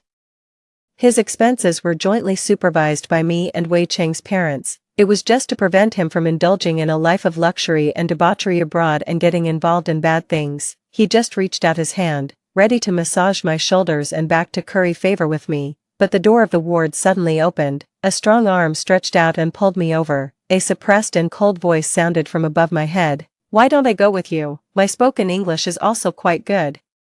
The world suddenly went silent in my ears. After being stunned for a moment, I looked up. Pei Ke's face was terrifyingly stern. The broken hair on his forehead slightly covered his eyes. His dark eyes, as deep as an abyss, stared at Wei Cheng. exuding a gloom that didn't match his youth. There was also a circle of medical white gauze around his head, and his aura was cold and imposing. Wei Qing was intimidated and quickly waved his hands. No, no, brother Pei. I just remembered that our cat at home is going to give birth today, so I'll go back first. After saying that, he turned and ran away. I distanced myself from Pei Ku. Why are you here? All the coldness on Pei Ku's body dissipated. There was a trace of almost imperceptible attachment and sadness in his eyes when he looked at me. He naturally took the fruit bag from my hand. What, do you own this hospital? Then he pointed at the white gauze on his head, raised his eyebrows, and said, "Can't I come to see a doctor?" What I didn't expect was that Grandma was very familiar with Pei Ku. While peeling an apple, he would occasionally tell a few embarrassing things about me at school, making the old woman giggle. Finally, when we got out of the ward, I asked him, "How do you two know each other?" He raised his eyebrows and said jokingly, "When you were studying hard at school during the holidays to get the first place, it was me who was fulfilling my filial duties for you." I frowned and said, "Why didn't I know? Grandma never told me. I asked her not to. I didn't want you to know." My heart suddenly tightened. "Then why aren't you hiding it from me now?" His gaze fell on me, as if he had fallen into some memory. After a long while, he chuckled and said, "Because now, I want you to know." 14. Since then, Pei Ku has started to circle around me frequently, except when having medical examinations. He seemed to want to stay by my side every step of the way. I looked at his face, wanting to say something but holding back. Could it be that Pei Ku really got his brain damaged? The words Pei Ku said to me on the day I left were also very strange. Now he is like a completely different person. In the past at school, he and I were well-known rivals throughout the school. Could it be that he wants to take revenge on me? Suddenly, I remembered an English speech contest in the city when I was 8 years old. Pei Ku came in second. The TV station interviewed him. At that time, I hadn't heard the classic saying, "My dad is times," nor did I understand what it meant to make dumplings just for the vinegar. I just felt it was unfair. So, holding the first place certificate, I casually walked past the live broadcast camera and said, "Cut, what's there to be proud of for getting second place?" I don't know who was crying after losing the game just now. I trampled on his self-esteem in front of everyone. Pei Ku, who was still a little boy, was so angry that his eyes turned red. He choked and threatened me in a childish voice. "Xie Qiao, just you wait." Pei Ku and I thus competed for the first half of our lives in the best primary school, junior high school, and high school in Hu City, and later, we were entangled for a short part of the second half of our lives in the country's top universities and the most difficult to enter investment banks. I understood. He must have harbored grudges for too long and couldn't stand the thought of me leaving without a care, so he wants to cling to me like a ghost and disgust me. Finally, when I encountered Pei Ku doing stretches at the door of the ward for the 16th time, I couldn't bear it anymore. I forced a stiff smile and said, "Pei Ku, isn't Bai Ji here to accompany you? Is she still in the country? Why don't you bring her over? She can take care of you better." I tried to use Bai Ji to wake up his rationality, which was occupied by revenge, but I didn't know which word had stimulated him. Pei Ku's voice rose a few decibels in a hurry. "Why are you asking about her?" I wasn't sure if it was my illusion. Every time something related to Bai Ji came up, Pei Ku would lose his composure. I'm not the vicious female supporting character in novels who is bent on persecuting the innocent little white flower. Is it really necessary to guard against me like this? I felt a bit uncomfortable. A faint sourness spread from the bottom of my heart. Pei Ku still had his brows tightly knitted. "Don't mention her again in the future," I said faintly. "Okay." He still wasn't at ease and paced back and forth anxiously. "I should say, don't even think about her. Let me tell you, Bai Ji is not a good person. She may seem pure and innocent on the surface, but it's all an act. She has a lot of bad intentions behind her back." Pei Ku gritted his back teeth.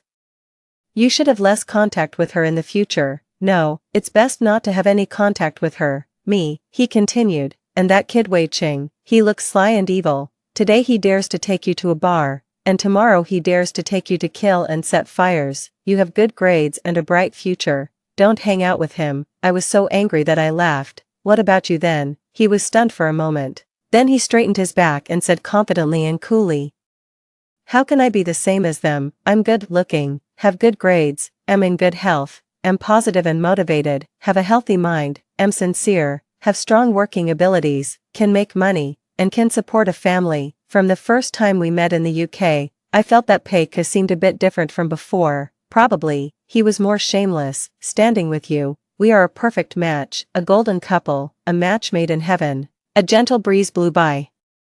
Outside the glass window at the end of the corridor, the green branches of the summer oak swayed gently. My heart suddenly skipped a beat. Pei secretly glanced at me. Then he continued to chatter. When you enter society in the future and see all those strange-looking people, you'll find that someone like me is hard to find even with a lantern. His face turned slightly red. He bent down to look me in the eye, with a smile still on his lips. So, would you like to consider me?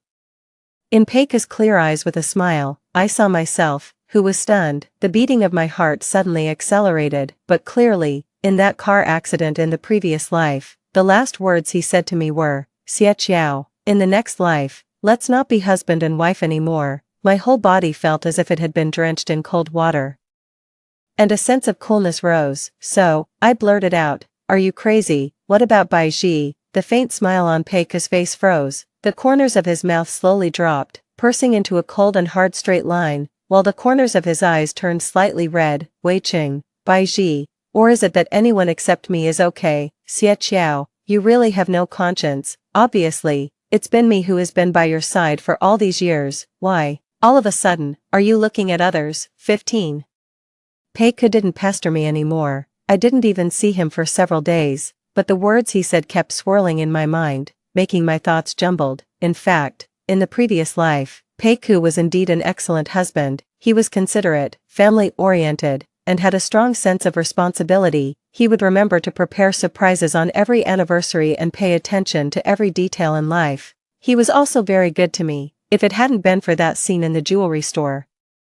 If I hadn't discovered their occasional phone calls behind my back, if I hadn't seen the evasion in his eyes when I asked about Bai Ji, this marriage was originally the result of impulsive passion, with a bit of my hidden selfishness mixed in. In the end, its breakdown was also reasonable. 16. I cooked porridge in the rented house and prepared to take it to the hospital. Just as I entered the alley, a dull sound of footsteps came from behind. The pungent smell of ether rushed into my nostrils. The thermos bucket fell to the ground, and I lost consciousness. When I opened my eyes again, I was in a bumpy and shaking pickup truck. My hands were tied behind my back with a hemp rope, and beside me sat Bai Ji, looking extremely scared. Bai Ji, why are you here? Her delicate voice trembled a bit. I came to the UK to find Pei. As soon as I got off the plane, I was kidnapped by them. What should we do? Xie Qiao, I'm so scared. The kidnapper driving the car turned his head. He had a fleshy face and was a Chinese. He took a puff of cigarette and said fiercely, "Shut up, you two." I remained calm and asked him, "Brother, we shouldn't have any grudges against you. Why did you kidnap us?" He laughed, his fleshy face twitching slightly, and his eyes glinted. "I don't have any grudges against you too, but I have some grudges with the Pei family. I heard that the only son of the Pei family is in the UK now. There are people watching him. So it's not easy for me to get close to him, so I had to kidnap you too. Both of you seem to have some connection with that kid. Let's see who he comes to exchange for. 1 for 1. As for the other one," he turned cold-faced and made a throat-slitting gesture, then didn't say anything more. My mind started to spin wildly. Since the Pei family was engaged in politics, it was not impossible for them to provoke some desperate people. Bai Ji and I were innocent victims. My hands tied behind my back quietly turned. The rope wasn't tight, which meant he wasn't a professional kidnapper, just seeking personal revenge. He locked us in an abandoned factory, then he locked the door and left. Because of fear, Bai Ji stuck very close to me. Her voice also took on a sobbing tone. "Xie Qiao, what should we do? Will he kill us?" As I twisted my wrists, I comforted her. "Don't worry, his target is Pei, not us, but he just said something about 1 for 1. And the other one will. Bai Ji started to sob softly. "Xie Qiao, do you think Pei will come to save me? I'm so scared." My heart suddenly sank for a moment. Choose me, or choose Bai Ji, or perhaps, choose neither. But I don't want to be anyone's option. The restraint on my wrist was completely loosened. I've untied it. I showed a relaxed smile. Then, under Bai Ji's stunned expression, I quickly untied the rope that bound her. I was just about to sit up, but a rattling sound of chains came from outside the door. Soon, the iron door was kicked open. I also resumed the bound posture. Pei, wearing a hospital gown, was pushed in by the kidnapper. His hands were bound with chains, his eyes were blindfolded, and a cloth ball was stuffed in his mouth. He was pushed down beside me. The kidnapper grinned. This kid really has deep feelings. He really came to exchange himself for you. He's a real man. I won't lie to you. He lifted Bai Ji's chin. You're Bai Ji, right? I'll let you go. As for the other one, he glanced at me sideways and sneered, can only consider herself unlucky. Under the kidnapper's threat, a faint sound of chains hitting the ground reached my ears. I suddenly felt dazed. In front of my eyes, Peika's gentle and helpless face from the previous life seemed to emerge again. Xie Qiao, why do you act like this whenever you're angry? You ignore me and don't listen to me either. Then how about this? He bent his fingers and tapped a rhythm on the table. This is, I am, sorry, Morse code. How about it? I just learned it. Ironically, I also went to learn it, and now, naturally, I also understood what he wanted to say at the moment. Don't be afraid, I called the police. The moment the kidnapper squatted down to untie Bai Ji, I wrapped the rope in my hand around his neck. My strength was no match for that of an adult male. After forcefully pulling the person down, I pulled Bai Ji and ran out with all my might, then locked the door. 17. The scorching sun baked the overgrown wasteland. I don't know how long we ran until Bai Ji let out a cry of pain from behind. She sprained her ankle. I squatted down. Come on, I'll carry you. She was stunned and called my name blankly. Xie Qiao. I frowned. We have to at least run to the road. Peika has called the police. You'll be safe when you see the police. Hurry up. Under my urging, she climbed onto my back. Bai Ji was petite, but she still put a lot of pressure on me. She wiped the sweat from my face and then obediently wrapped her arms around my neck. Xie Qiao. Bai Ji's voice was very soft. Clearly, it was close to my ear, but it seemed to float from far away in the sky. To conserve my strength, I didn't respond to her. She still kept talking to herself. Do you remember? You said that girls must be brave. The more difficult the situation, the braver they should be. There was a bit of choking in her voice. I'm sorry, I didn't do it. I was stunned. My thoughts were gently stirred, and a blurred figure emerged. A little girl in a white dress, holding a teddy bear, hiding behind the fence of my house. She looked into the distance while crying. At that time, she asked me while crying, Sister, is it because I'm not obedient that my dad doesn't want me anymore? Yes. Is it because I'm destined to have a hard life that my father died in an accident and my mother left me behind and never came back to see me again? I resented and hated, but it was all in vain. I could only say to her, if he doesn't want you, you don't want him either. You're a girl, so you have to be braver. Do you understand? The more difficult the situation, the braver you should be. Precisely because I had nothing, I had to work desperately hard to stay away from those hardships and try my best to draw in vitality. Coming back to my senses, I hesitated and said, Are you, that little girl? You still remember me? That's great. She buried her face in my neck. Xie Qiao, come with me. Peika doesn't want you. Let's not want him either. Okay, you need money. I can give it to you too. My mother left me a trust. I'm an adult now and have received it. Come with me. Please, Xie Qiao. A wetness spread across my shoulder. Finally, we reached the side of the road. I put her down. Sorry, Bai Ji, I can't go with you. I have to go back. She suddenly grabbed my sleeve. Xie Qiao. I pulled her hand away. Don't worry about me. I'm just going to buy him some time. When the police come, we'll all be saved. Bai Ji, I can't leave Peika there alone. He'll die. The moment he tapped out the Morse code, I knew that Peika had also been reborn. Along the way, I thought a lot. Even if I was slow-witted, I should have understood that there seemed to be too many misunderstandings between Peika and me. But misunderstandings could only be cleared up if we were alive. He had already died once in front of me. I couldn't watch him die again. 18. When I returned to that abandoned warehouse, I just saw the kidnapper's stick landing on Peika's calf. When he raised his arm again, the nerve of rationality suddenly snapped. I picked up a piece of scrap wood nearby and rushed over, blocking in front of Peika. Don't touch him, a shrill female voice sounded from behind. The kidnapper's hand that was raising the iron rod stopped in mid-air. I've already had someone pay off your daughter's medical expenses. The surgery will be tomorrow. He called the police. The police will be here soon. You can go. The kidnapper was slightly stunned and put away the ferocity on his face. After throwing the stick on the ground, he fled the warehouse in a hurry. I looked at Bai Ji, who was limping towards us not far away, with a complicated mood. Peika's eyes darkened. Why? Bai Ji smiled and looked at him coldly. You're asking me why? Don't you know how much I hate you, brother? My pupils shrank slightly. Peiku and Baiji were siblings. Baiji's voice was filled with crazy hatred. The son of a mistress is actually a month older than me. Don't you think it's ridiculous? Tell me, shouldn't I hate him? It's you who made my mother die of depression and my family fall apart. Shouldn't I hate you? She tightly grasped Peika's collar. The delicate appearance she usually had faded completely, leaving only indifference. Peika looked up, his eyes dark and his voice as cold as if quenched in ice. I told you. My mother didn't know about it at that time. She was also a victim.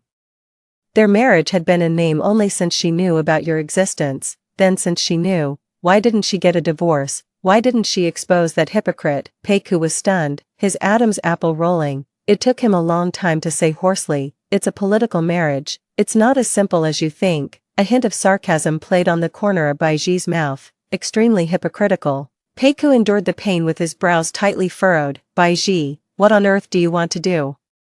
Didn't we make things clear a long time ago? I've been taking care of you as a sister all these years. Why are you going crazy all of a sudden? An almost painful sorrow welled up on Baiji's face, and tears streamed down. Because I hate you, Peiku. Why do you have everything since you were born? Why do you have to take everything away from me? You took away my father and drove my mother to death. Why do you even have to take away the person I like?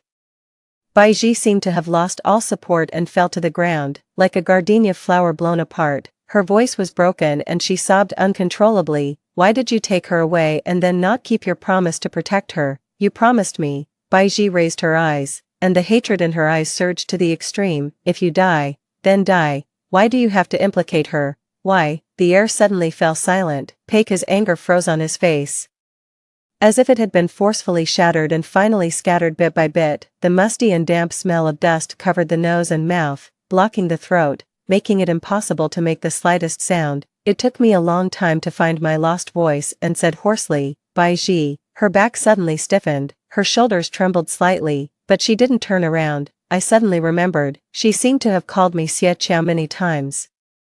The blurred figures in my memory began to become clear one by one. Over more than 20 years, the years have been long. The girl beside Peiku, her gaze, from beginning to end, had actually been on me. But it wasn't until the sound of police sirens came closer and closer, resounding through this empty and dark space. The policemen with guns passed by me one after another. She still didn't turn around and look at me. 19. After leaving the police station, I returned to the hospital. As soon as I stepped into the ward, a gaze immediately fell on me. In the suffocating silence, I was the first to speak. I didn't accuse Baiji. Peika's gaze carefully landed on my face. Then I won't accuse her either. I glanced at his bleeding wound. You are the victim. This is your right. Peika shook his head, his eyes slightly red, and explained to me. I exchanged myself for you, not Baiji. His throat rolled, and it took him a long time to say dryly, because I like you. I've liked you since the first time I saw you. That's why I wanted to give you my favorite cookies, and that's why I studied desperately to make you notice me. On the day of the accident, I bought a ring. I always thought that I should make up a proposal ceremony for you. I've liked you for a long, long time, Xie Qiao. It's been so long that I thought I would always be by your side, and I even forgot that I should have said I liked you first. Peika looked like he was about to cry. There was a pleading look in his eyes as he looked at me. Xie Qiao. Don't stay silent, I said helplessly. Didn't you say that we shouldn't be husband and wife in the next life? In his moist eyes, the light shattered inch by inch. He was like a criminal who had been sentenced to death. His pale lips trembled slightly. He pulled out a bitter smile. I just felt that you weren't happy. It seems that no matter what I do, you're not happy when you're with me. He blinked his confused eyes and said despairingly, Xie Qiao, should I let go? But I've known you since I was 7 years old. I can't even accept you leaving my sight. Yes, I wasn't happy. A person full of suspicion is like walking through the thorns in the dark night, looking back and forth, always living in fear. It's impossible to truly be happy. In love, honesty is freedom. Peiku is an awkward person. And perhaps I am even more so. I held the thing in my hand, and my palm felt a little hot, but I still said firmly, reach out. He was slightly stunned and opened his palm. A silver ring that seemed to be wrapped in the moonlight fell into his palm. This was my answer. I like you too. Baiji's exclusive side story. I have someone whom I've liked for many years. I've seen her speak vigorously under the national flag. I've seen her confidence as she handled the competition projects with ease. I've also seen the way she smiled when receiving awards at the sports meeting. Her ponytail was tied high, like an unyielding flag, warm, bright, like the sun. She is the only remaining sun in my life, but she seems to have never seen me, so, I'm jealous of the place where her gaze lands, yet I can't help but get closer to that place, even if I can only steal a glimpse of her out of the corner of her eye. The person I like is named Xie Qiao. She is the most radiant and brave person in the world. But on the day she died, it happened to be a rainy day. I stood in that heavy rain for a long time, then I went home and filled a bathtub with warm water for myself. The bright red blood wound its way from my wrist into the calm water surface. It was like cinnabar fading away and the afterglow dissipating, but I didn't feel cold. I seemed to hear Xie Qiao's voice. She called me with a smile, Bai Ji. Her voice was a bit awkward. I didn't have a deep impression of her. Suddenly, I laughed. I almost forgot.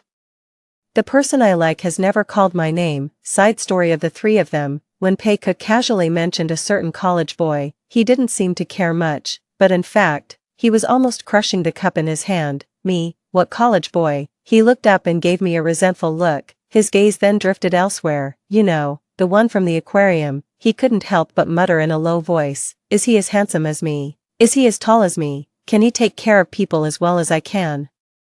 Can he make money like I can? Is he as good to you as I am? Is he? Stop it. You even called him a chubby guy when you met last time. I suspect that Pei Ku is hostile to any dog that gets close to me. Pei Ku, the chubby guy. Oh, he's my nephew. Someone finally smiled, the corners of his mouth lifting. You should have said so earlier. Next time, invite my nephew over to play. I'll take him to the aquarium. Someone's tail almost went up to the sky.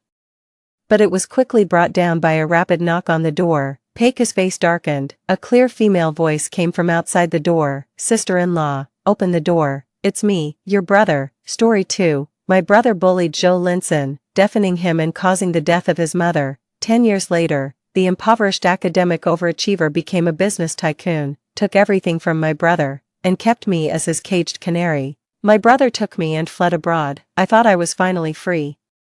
But my brother imprisoned and abused me, starving me. He recorded videos of the abuse and sent them to Zhou Linsun, extorting 3 billion from him. After getting the money, my brother callously handed me over to a group of vagrants, and I died from the torment. The man I loathed like a viper killed those who hurt me and beheaded my brother. Covered in blood, he held my body and cried, "Don't be afraid. I've come to take you home." Reborn at 18, I vowed to seek revenge and to save him. 01.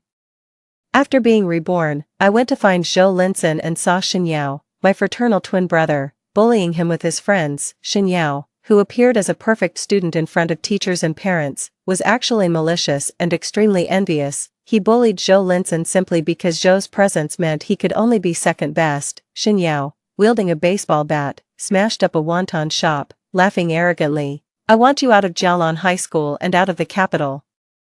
Did you take my words for wind? At that moment, Xinyao didn't know, the poor academic genius he was wantonly bullying would years later become a business mogul, stripping Xinyao of everything and imprisoning me as his canary. Zhou Linsun's mother was mute and not quite mentally stable. She was scared into tears. Xinyao sneered. Look, his mom had her tongue cut out, probably messed with someone else's husband, bore an illegitimate child, and got taught a lesson by the wife, a pair of lowlifes. Suddenly, the normally restrained Zhou Linsun rushed over, tackled Xinyao to the ground, and started punching him in the face. Xinyao, a taekwondo expert who usually only dished out beatings, was unexpectedly overpowered by Zhou Linsun. With a fierce look in his eyes, Zhou seemed like a desperado who had killed before. "What are you all waiting for? Pull him off me." Xinyao's friends were intimidated by Zhou Linsun's aura, and none dared to intervene. It wasn't until Xinyao spat blood that Zhou Linsun let him go. "Get out of my shop." Zhou Linsun then went to comfort his mother, who was crying like a child. With gentle patience, staggering to his feet, Xinyao picked up the baseball bat, his eyes filled with venom, and swung it toward the back of Zhou Linsun's head. "Watch out behind you," I screamed hysterically. Zhou Linsun reacted just in time,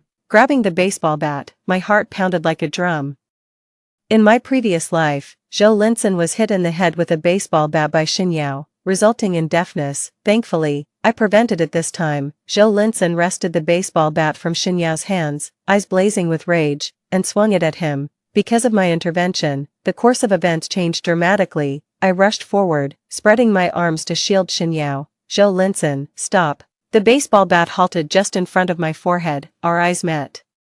And I remembered how Zhou Linson had imprisoned me in my past life, in the days when he was like a canary. At night, he kissed me madly, his knees parting my legs, acting recklessly. I couldn't endure his unrestrained demands and begged him to be gentler. Zhou Linson simply removed his cochlear implant, refusing to listen to me, and did as he pleased according to his own desires. All I could do was helplessly scratch his back with my nails. He enjoyed that, getting even more excited. The man kissed away my tears, chuckling, and said, doing it so many times each day, how can you still not handle it, still so tight, Jiang? Because his technique was terribly poor, yet his desires were heavy. Day by day, with relentless energy, those memories seeped deep into my bones, making me instinctively take a step back. Zhou Linson stared straight at me, his dark eyes trembling, then he put down the baseball bat. He grabbed my wrist and drew me close to him, saying coldly, Shen Huiyan. You really do, protect your brother. I winced in pain, drawing in a breath of cold air. Zhou Linson noticed my reaction, rolled up my sleeve, and saw my arm covered in bleeding whip marks. He pulled open my collar. My back was also scarred. Zhou Linson's eyes turned blood red. His anger even more intense than when he himself was bullied by Xinyao, bordering on panic. Who did this? It was then that I confirmed I had really been reborn. I stared at him blankly, thinking he had scared me. He softened his voice and asked, Shen Huiyan, tell me, who was it? Xinyao pushed Zhou Linson away. Don't touch my sister. Zhou Linson grabbed Xinyao's shoulder, twisted his arm behind his back, and hissed, was it you? Until Zhou Linson saw that Xinyao's collar also concealed whip marks. None of your business, get lost. Xinyao shook him off and led me away. I looked back to see Zhou Linson clenching his fists, his eyes filled with pain and rage. Zhou Linson, this time, I will stand by your side. 03. On this day in my last life, my brother caused Zhou Linson's ears to go deaf. Zhou Linson refused to reconcile, insisting on suing Xinyao. Sister, Zhou Linson is a perverted scum.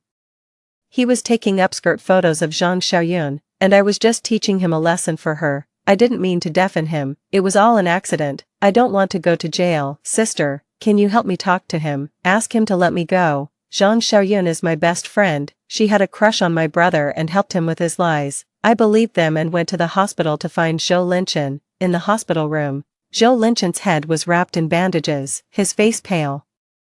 Even in sleep his brows were furrowed with discomfort. Putting myself in the shoes of someone who had been deafened, I felt very sorry for him. Moreover, with the college entrance exams coming up, and the 30 points for the English listening section out of his reach, originally, with his grades, he was likely to be the top scorer of our province in the college entrance examination.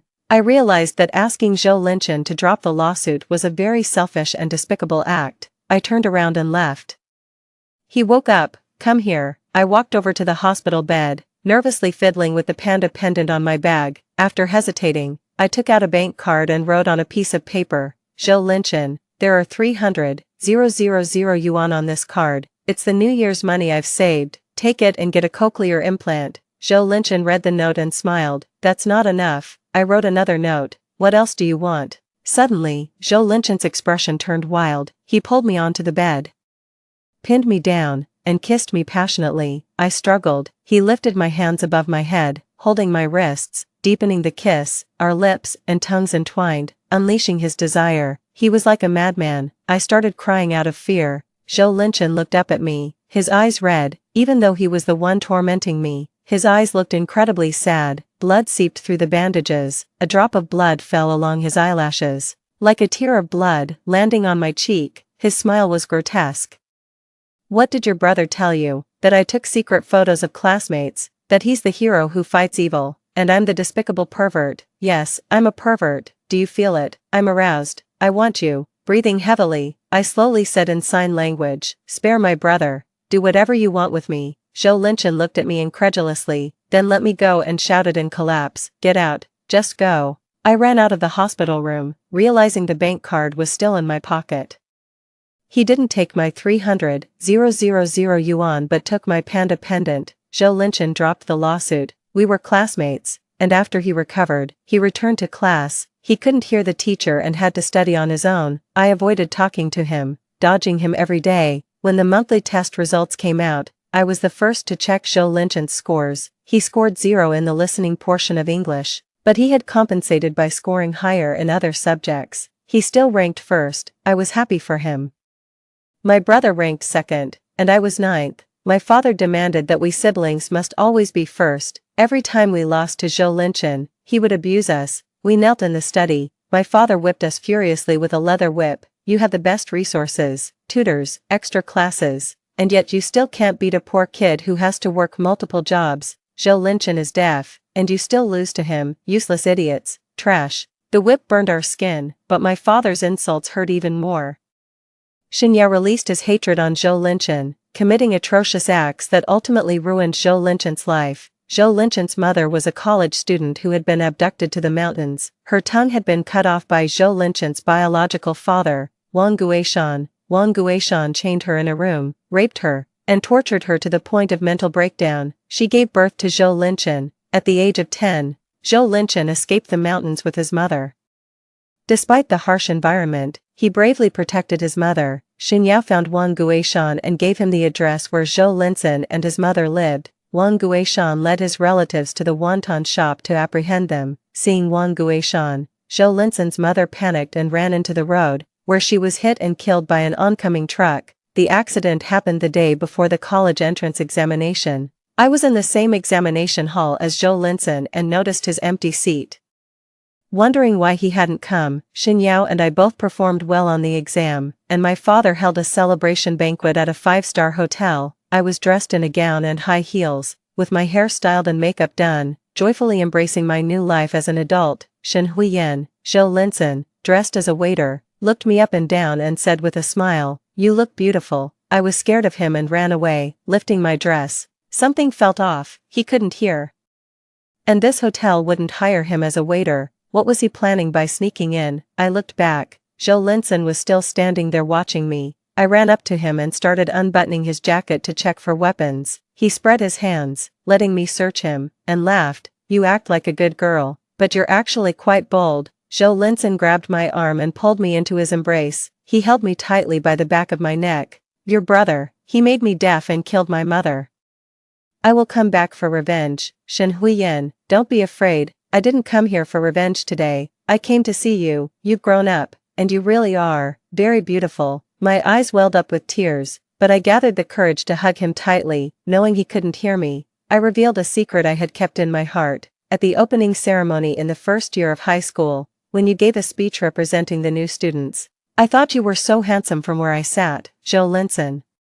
I had a crush on you, even though no matter how hard I tried, I could never outperform you, and my father would abuse me for it. I still, secretly liked you for a very long time, but my brother is more important. I didn't stand by your side. I'm sorry, you must hate me. 05. When we met again, it was 10 years later. Zhou Linchen had become a formidable figure in the business world, ruthlessly seeking revenge on Xinyao. Xinyao was never a match for Zhou Linchen in school, nor was he a match for him in the business world. Xinyao's defeat seemed inevitable. Zhou Linchen drove Xinyao to bankruptcy, leaving him penniless and deeply in debt. With no hope of recovery in this lifetime, I watched as he fell from grace, sinking into despair and degradation, and I, too, was punished for my selfish actions back then, becoming Zhou Linchen's caged canary. At 28, Zhou Linchen was a madman, suffering from severe irritability and unable to sleep through the night. He said he could only sleep while holding me. Thus, he built a lavish villa to imprison me. Zhou Linchen, how is what you're doing any different from what Wang Guishan did to your mother? Zhou Linchen revealed that kind of smile that was uglier than crying. You're right, I was born a rapist's spawn, with filthy, disgusting blood coursing through my veins. Shen Huiyan, but saying this to me hurts more than stabbing me. You might as well just stab me. Overwhelmed by his emotions, he grabbed a fruit knife from the table and placed it in my hands. Then, gripping my hand, he directed it towards his own chest. The tip of the knife pierced his white shirt, and blood flowed out. Don't do this. You're not that bad. Zhou Linchen, stop. I don't want you to get hurt. Eventually, he calmed down and let go of my hand. I was so scared that I was sweating profusely, and the knife fell to the ground. Frantically, I unbuttoned his shirt to check the wound. He was well built, with broad shoulders and a narrow waist, his muscles well defined. He had a beautiful body, but that beautiful body was covered in scars. He had suffered a lot to get to where he was today. He was not happy. A trace of pleasure crossed Zhou Linchen's eyes. Shen Huiyan. This is the second time you've unbuttoned my shirt. He pointed to his cochlear implant. I can hear now. Tell me, what did you say in my arms when we parted all those years ago? My forehead rested against his shoulder, and for some reason, I felt incredibly sad. In this life, the barrier between us was his mother's death. We could never truly be together. Back then I said, I hate you, of all the people in the world. I hate you the most. Zhou Linchen pulled me into his embrace, holding me so tightly it hurt. I hate you the most too, Shen Huiyan. He buried his face in the nape of my neck. You have to die beside me, or let me die beside you. Let it be me who dies beside you, and you can scatter my ashes. I died soon after, but I didn't get to die beside him. 06. Shen Yao took me abroad, thinking I was finally free, but he imprisoned me, abused me, and starved me. The look on Shen Yao's face when he hit me was terrifying. More deranged than my domestically abusive father. He grabbed my hair and smashed my head against the aquarium. The aquarium shattered, and I was covered in blood, collapsing onto the glass shards, watching the fish struggling to death beside me. I felt as helpless as they were. I finally found a way to get back at Zhou Linchen. He wanted to win over Zhou Linchen and had become delusional. It's you, my dear sister. He's been obsessively in love with you since high school. Torturing you will hurt him, ha ha ha. Shen Yao recorded videos of his abuse and sent them to Zhou Linchen, extorting 3 billion from him. Despite risking his financial stability, Zhou Linchen gathered the money. After getting the money, Shen Yao turned around and handed me over to a group of vagrants to torment. I was tortured to death. Zhou Linchen, whom I despised, crossed oceans to kill all those who had harmed me, and beheaded Shen Yao. Covered in blood, Zhou Linchen cradled my corpse. Covering my eyes, he cried. The man who was beaten deaf by Shen Yao, who had never cried before, wept inconsolably. Ah, ah, ah, ah, ah, ah, ah, ah, ah, ah, ah, ah, ah, ah. Zhou Linchen let out an inhuman roar. In the end, he said, Shen Huiyan, don't be afraid, I'm here to take you home. The memories abruptly stopped. 07. Having been reborn, I successfully prevented the incident where Zhou Linchen was deafened by Shen Yao. The next thing I needed to do was to stop his mother's death. I visited Zhou Linchen's family wonton shop again, which required passing through a narrow alley. In the alley, there were 3 dubious-looking young men. Look, a real beauty. She has a great figure, such a slim waist, and such fair skin. They eyed me with ill intentions and whistled at me. They reminded me of the vagrants who raped me in my previous life. The foul and sticky bodily fluids, the brutal beatings, the tearing pain. I didn't want to die, but no one came to save me. I had a stress reaction, my breathing became rapid, and my body stiffened. Beauty, let's exchange WeChat contacts. I clenched my fists and refused. No, I won't add you. Looking down on us. We really should have some fun with you. What fun? Have it with me. Zhou Linchen suddenly appeared, standing in front of me. His broad shoulders shielded me completely, giving me a sense of security. The young men seemed to be afraid of him. Chen. Is she your girl? Sorry for offending your lady. Hello. Ma'am, get lost. Alright, we're going. They ran off. Zhou Linchen still hadn't turned around. I rushed over and hugged him tightly from behind, burying my face in his back. His body stiffened, immobile. I trembled, tears flowing uncontrollably. Shen Huiyan, don't be afraid, I'm here.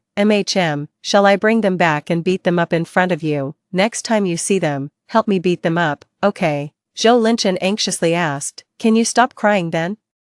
Let me cry for 5 more minutes, okay, but once the tears started, it was hard to stop them. I hugged him and cried for 5 minutes, and then another 5 minutes. It seemed I needed to turn all the grievances of my past life into tears. I only stopped when his back was soaked. I want to eat your family's wontons. Alright, have 2 bowls. My tears turned into laughter. It turned out he was really afraid of seeing me cry. Except when I cried in bed. 08. Zhou Linchen's mother, Sun Lan, greeted me with a gentle smile. Hearing that I wanted wontons, she sent Zhou Linchen off to buy groceries with a note of discontent. Rarely do classmates visit our home. Buy good ingredients to treat them. This boy is cold on the outside but dull on the inside. No wonder he has no friends. Auntie's note made me laugh. I went grocery shopping with Zhou Linchen. My mom is just like anyone else as long as she's not agitated. Don't be scared of her. I'm not. Your mom is fun. I like her. He suddenly asked, Is it your dad who abuses you? Zhou Linchen's chest heaved as he spoke angrily. Don't just stand there and take it next time. If he hits you again, make a scene, make it so loud that all the relatives know. Call the police, contact the Women's Federation, let him understand that there's a price to pay for hitting you. I smiled at him. Yeah, next time I'll fight back. His anger intensified. How can Xinyao just flip between white and black? You're so gentle and adorable. Why would he hit you? All the reasons are just excuses for him to exercise violence, to feel the taste of power through it. He's addicted to the violence. If he doesn't change his ways, just call me and I'll beat him up. I stepped on Zhou Linchen's shadow, basking in the warm spring sunlight. The day I died was too cold. I loved basking in the sun. I smiled and replied, all right. Zhou Linchen was truly skilled at getting things done, his hands full of plastic bags. He wouldn't let me carry anything and bought me a stick of candied hawthorn to enjoy slowly. He tied on an apron and bustled around the kitchen, managing 2 pots at once, and within half an hour, he had prepared 5 dishes and a soup. Sun Lan handed me a note. He can do everything, loves to take charge and manage everything. I knew he had a strong desire to control. When I was his canary, my clothes, jewelry, bags, and watches were all personally bought and matched by him. The 3 of us sat down to eat together. I realized that he had cooked all my favorite dishes. Had he noticed what I liked when I ate in the cafeteria? A crush is one person's chaos. In our past life, it was actually a mutual crush. If not for some misunderstandings, could our ending have been different? 09, returning to campus once again. At this time in my past life, the class was reshuffling seats, and I was supposed to sit next to Zhou Linchen, but I didn't want to sit with him, so I went to the teacher to change seats. This time, I happily sat next to Zhou Linchen. I smiled at him, eyes curving in delight. Deskmate, good morning. Zhou Linchen looked at me with clear eyes and said, good morning. Less than a minute after I sat down, students from other classes came to give me gifts. Today was my 18th birthday. I don't accept gifts, nor letters, thank you. I politely smiled, rejecting each one. Friends gathered around me, laughing and joking. Our Yan Yan truly deserves to be the school beauty. Every year so many people come to give gifts on her birthday. This is the annual confession day, one of the honors for the boys. To have chased the school beauty, ha ha ha. Sounds like you're just sour. They were my best friends during high school. After graduation, we went our separate ways and seldom kept in touch. Seeing the girls from my memories once again, I was very happy and started horsing around with them. The roughhousing escalated until the tomboy among them pushed me hard, sending me crashing into Zhou Linchen. Zhou Linchen caught me, and I ended up sitting on his lap. Surprisingly, he looked shocked, his arms wrapped around my waist, his pupils dilated. I was stunned. I'm hard, I want you, inappropriately. I recalled he had said this in a past life. I immediately stood up, my cheeks burning, and sat back down in my seat. I didn't catch a word of what my friends were joking about. Zhou Linchen kept his head down, writing on his test paper, not looking at me again, but my attention was always on him. He was in my peripheral vision. Xinyao had rented out a bar for his birthday, inviting many friends. I used 300,000 yuan of my New Year's money to buy Xinyao a watch. The watch was modified, equipped with a listening device. Although in the last life, Wang Guishan only approached Zhou Linchen and his mother the day before the college entrance examination, I couldn't be sure what would happen this time around. I needed to monitor Xinyao, to keep tabs on when he would meet Wang Guishan. Bro, this is my gift for your coming of age. I spent all my savings on it. I want you to wear it every day. Xinyao immediately put on the watch, patted my head, and smiled indulgently. All right, everyone cheered. True twins, such a strong bond. I wish I had a sister like Huiyan, so soft and sweet, so kind and considerate. Xinyao put his arm around my shoulder. You guys can't envy this. Yan Yan is mine. At that moment, Zhou Linchen, dressed as a waiter, came to serve drinks. He saw Xinyao's hand on my shoulder, his eyes darkening. Xinyao had chosen this location on purpose. He wanted to humiliate Zhou Linchen. Zhou Linchen, is that you? How much do you earn per hour working here? Zhou Linchen didn't answer. The boy next to him quickly said, Mr. Shen, we earn 25 yuan an hour. Xinyao's close friends burst into sharp laughter. Ha ha ha, 25. That's not even enough to buy me a pack of cigarettes. Zhou Linchen, here's 1,000 yuan. Finish this bottle of foreign wine. Wish us a happy birthday, and then you can leave. I thought Zhou Linchen would refuse. He picked up the bottle and drank. I tried to stop him, but Xinyao grabbed my arm. Sister, I didn't force him, he's just desperately trying to earn that 1,000 yuan. After Zhou Linson finished the drink, he looked at me and said, Shen Huiyan, happy birthday, thank you. After Zhou Linson left, Xinyao immediately went outside to make a phone call. Something felt off, so I put on my earphones to listen in on his call. Zhou Linson is drunk.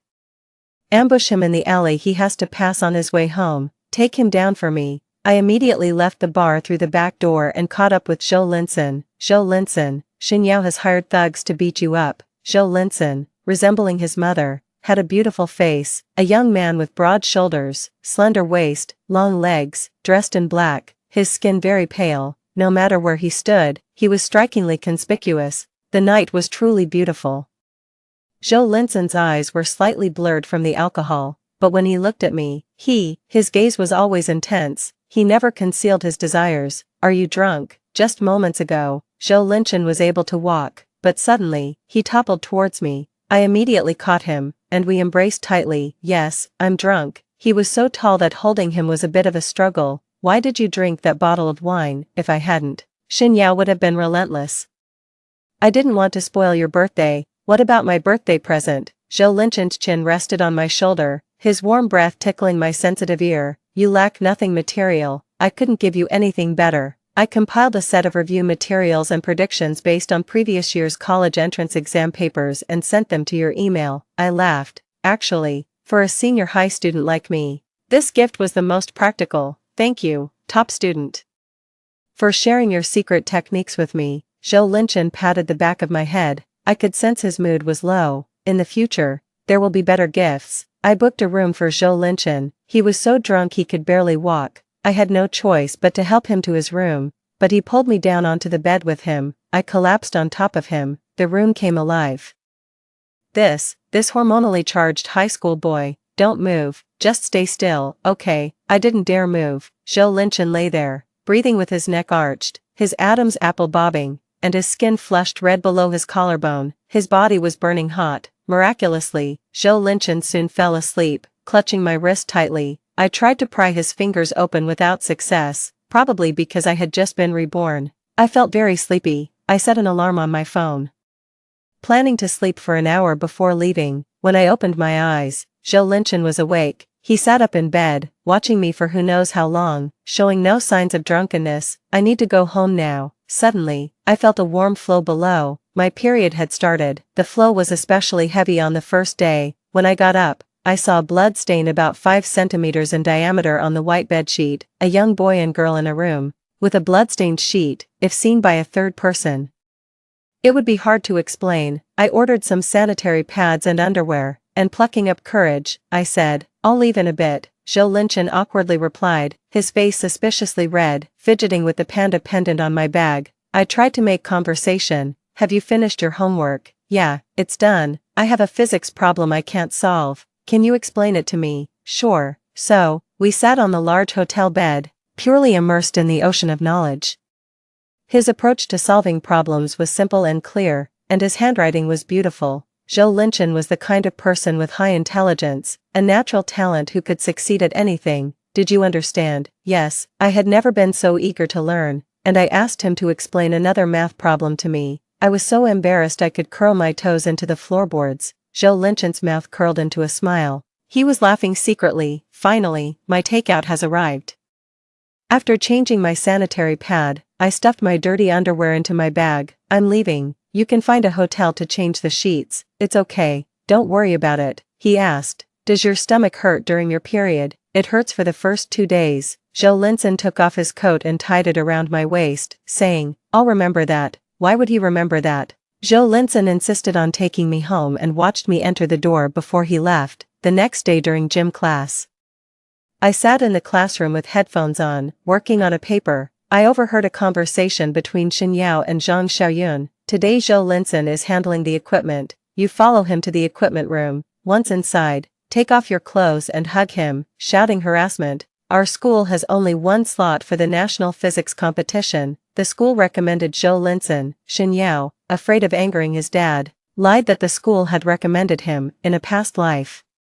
Zhou Linson's ears were injured, and he had to rest at home for a month. Xinyao took his place in the competition. In this life, Zhou Linsun was not hurt. Recently, Xin Yao has been causing trouble for Zhou Linsun, trying to snatch the physics competition slot. Zhang Xiaoyun was unwilling. I can't do that. There were rustling sounds. Xin Yao took off his clothes. Brother Yao. Zhang Xiaoyun saw the wounds on his back and cried in pity. If Zhou Linsun stays at Jialan High School, no matter how hard I try, I'll always be second. My dad's punishments are getting harsher. I can't take it anymore. Xiaoyun, save me. Those words were too impactful. The girl thought she was the boy's salvation and was willing to sacrifice herself to save him. Okay. I ran to the equipment room, and no one was there yet. I heard someone coming in and hid behind a shelf. As soon as Zhang Xiaoyun entered, she took off her top and went to hug Zhou Linsun. Zhou Linsun pushed her away immediately. She covered her chest and was about to shout. I rushed over and covered her mouth. The three of us looked at each other, creating an awkward scene. Sister, I've been here all along. You like my brother. So what's this about attacking Zhou Linsun? Zhang Xiaoyun put her clothes back on and started crying. I pretended to be naive and said, my dad still wants to arrange a marriage with your family, since you like Zhou Linsun. I'll tell my dad to drop the idea. No, I like brother Yao. Then what is this? Zhang Xiaoyun grabbed my hand and said, Yan, don't ask any more. Can you keep this secret for me? I won't do this again. My goal was to block Xin Yao's move of using Zhang Xiaoyun to slander Zhou Linsun. Okay. Zhang Xiaoyun left. In the equipment room, it was just me and Zhou Linsun left. It was your brother who put her up to this. Mentioning Xin Yao, he showed a disgusted expression. This is the third time you've saved me. You siblings are strange. You have such a good relationship, yet one wants to harm me and the other wants to save me. Zhou Linsun moved closer to me, and I stepped back. He reached out and held the back of my neck, leaned in close, and whispered in my ear, if it had been you seducing me just now, I really would have committed a crime. Bang, Xin Yao burst in with the head teacher. I witnessed the scene unfold. From their perspective, it looked like a kiss stolen in passing. Old Hu, our stern and impartial director of discipline, had a zeal for cracking down on early romances. Having finally caught someone red-handed, he was visibly excited. Zhou Linsun, Shen Huiyan, what are you two doing? Separate immediately. There I was, standing with Zhou Linsun at the classroom door as punishment. Aren't those two the top students? Why are they being punished? I heard they were caught dating early. It's just like a top student to win over the school beauty. Ah. They are such a perfect match. I'm totally shipping them. Frustration filled my mind as Old Hu wouldn't hear my explanations. I felt more wronged than the famous wronged heroine Doi. Zhou Linsun leaned against the wall, relaxed and cheerful. This scandal is all your fault. Yeah, my bad. With a gloomy face, I said, I've always been the good girl, the exemplary student. Now, not only am I punished by standing, but I also have to write a self-criticism, even more embarrassing. I'll have to read it in front of the whole school during the Monday flag-raising ceremony. Woe is me, since the fault is yours. Zhou Linsun, you should write the self-criticism for me. Alright. Zhou Linsun smiled at me. Shen Huiyan, you're finally back to your lively self. You've been so preoccupied lately, it's had me concerned. I was taken aback. I hadn't expected him to notice something was off. It's nothing. You're overthinking it. That's good to hear. During the flag-raising ceremony, I went up to read the self-criticism, trusting in the academic achiever's writing and resisting the self-criticism itself. I hadn't read it beforehand. I am Shen Huiyan from Class 1, Senior Year. Early romance is defined as romantic relationships formed by individuals under 18. I turned 18 last Thursday, and director who caught us on Friday. Therefore, I am not involved in an early romance. Laughter spread through the crowd below. The school beauty is clever indeed, right? We're all adults here. If we want to kiss, we'll kiss. Zhou Linsun had crafted a self-criticism that, while seemingly innocuous at first glance, could provoke thought and stir imaginations, displaying a knack for creating viral content. I stumbled through the reading and glared at Zhou Linsun as I stepped down. He simply looked up at me, completely unapologetic. Then it was Zhou Linsun's turn to read his self-criticism. I am Zhou Linsun from Class 1, Senior Year. Shen Huiyan and I are not in an early romance because I haven't successfully pursued her yet. After these words, he stepped down. The students erupted in cheers. The scholar is awesome. Go for it, scholar. We support you. I facebombed.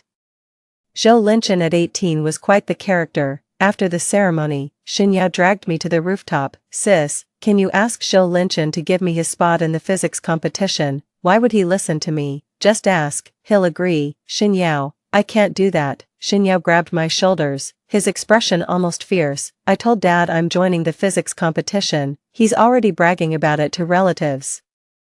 And I will definitely win an award in the physics competition and get recommended for admission to Beijing University. If he finds out I lied to him, he'll kill me. Yan, help your brother out. I placated him noncommittally, saying, okay, I'll talk to him. But if he doesn't agree, there's nothing I can do. Xinyao left, satisfied. Zhou Linchen stepped out from behind the wall and looked at me. I froze. He had heard everything. Zhou Linchen. Why are you looking at me with such anticipation, waiting for you to ask for my help? Your brother was right. Just say the word, and I'll agree to anything, I demanded boldly. I want you to give me the first place trophy. Zhou Linchen smiled happily, his eyes curving into crescents. Okay, how could Zhou Linchen refuse you? When it comes to his future, he wouldn't just listen to me. Frustrated that his initial plan didn't work, Xinyao concocted another scheme that very day. Aside from running a wonton shop, Sun Lan occasionally collected recyclables at the school. During lunch break, as I was about to doze off with headphones on, someone approached me. Master Shen, Zhou Linchen's mother has arrived. You must provoke him, make him hit you, then have your parents come and make a scene at the school to sabotage his competition eligibility. Don't worry, Master Shen, we'll handle it beautifully. Zhou Linchen was not in the classroom as I walked out. I sent him a message. Your mom is at school. Xinyao has asked Wu Qingxiang and the others to trouble her. A crowd had gathered by the pond. The crazy lady fell into the water. I pushed through the crowd and rushed over. Wu Qingxiang threw Sun Lan's money pouch into the water, scattering coins all over. As Sun Lan went into the water to retrieve her money, she floundered. She couldn't swim. Wu Qingxiang threw stones into the water, laughing. Hey, can't get up, can you? Xinyao stood with his arms crossed, watching from above with a malicious smile. I jumped into the water. Auntie, don't be afraid, I'll get you out. The pond wasn't deep, but the shock had made Sun Lan panic. She was uncooperative and scratched my neck. The onlooking students asked, Xinyao, aren't you going to save your sister? Xinyao's face darkened, and with no other option, he jumped into the water. Soon after, Zhou Linchen rushed over and also jumped in. Xinyao pulled me out of the water. Zhou Linchen rescued his mother. Once on shore, Zhou Linchen, furious, kicked Wu Qingxiang back into the water. Then, grabbing Xinyao by the collar, his eyes filled with rage, his fist ready to strike, Xinyao spread his hands calmly, waiting for Zhou Linchen to hit him. Zhou Linchen, no fighting. My period made me feel awful soaking in the water. My neck was burning painfully, the skin broken and bleeding. My body trembled uncontrollably. Zhou Linchen let go of Xinyao and supported me. I leaned against him, my hand gently stroking his chest, calming his rage. Take your mom home first. To avoid catching a cold, Sun Lan was terrified, screaming in shock and hard to calm down. Her classmates pointed and whispered about her. Zhou Linchen's mom has a mental illness. It's scary. With red eyes, Zhou Linchen gave me a deep look and left with his mother. Xinyao took me to the hospital, wrapped in a blanket. I felt a chill seeping through my body. Bored, Xinyao sat next to me and took off his watch. The watch got water in it. I'll have the driver take it to Master Chen's shop for repairs. What bad timing for the watch to break. Would Master Chen find the listening device? Brother, let me take it for repair. You should rest. Just lie down. A part of me hoped he would stop bothering Zhou Linchen. After my rebirth, I had thought about guiding Xinyao onto the right path.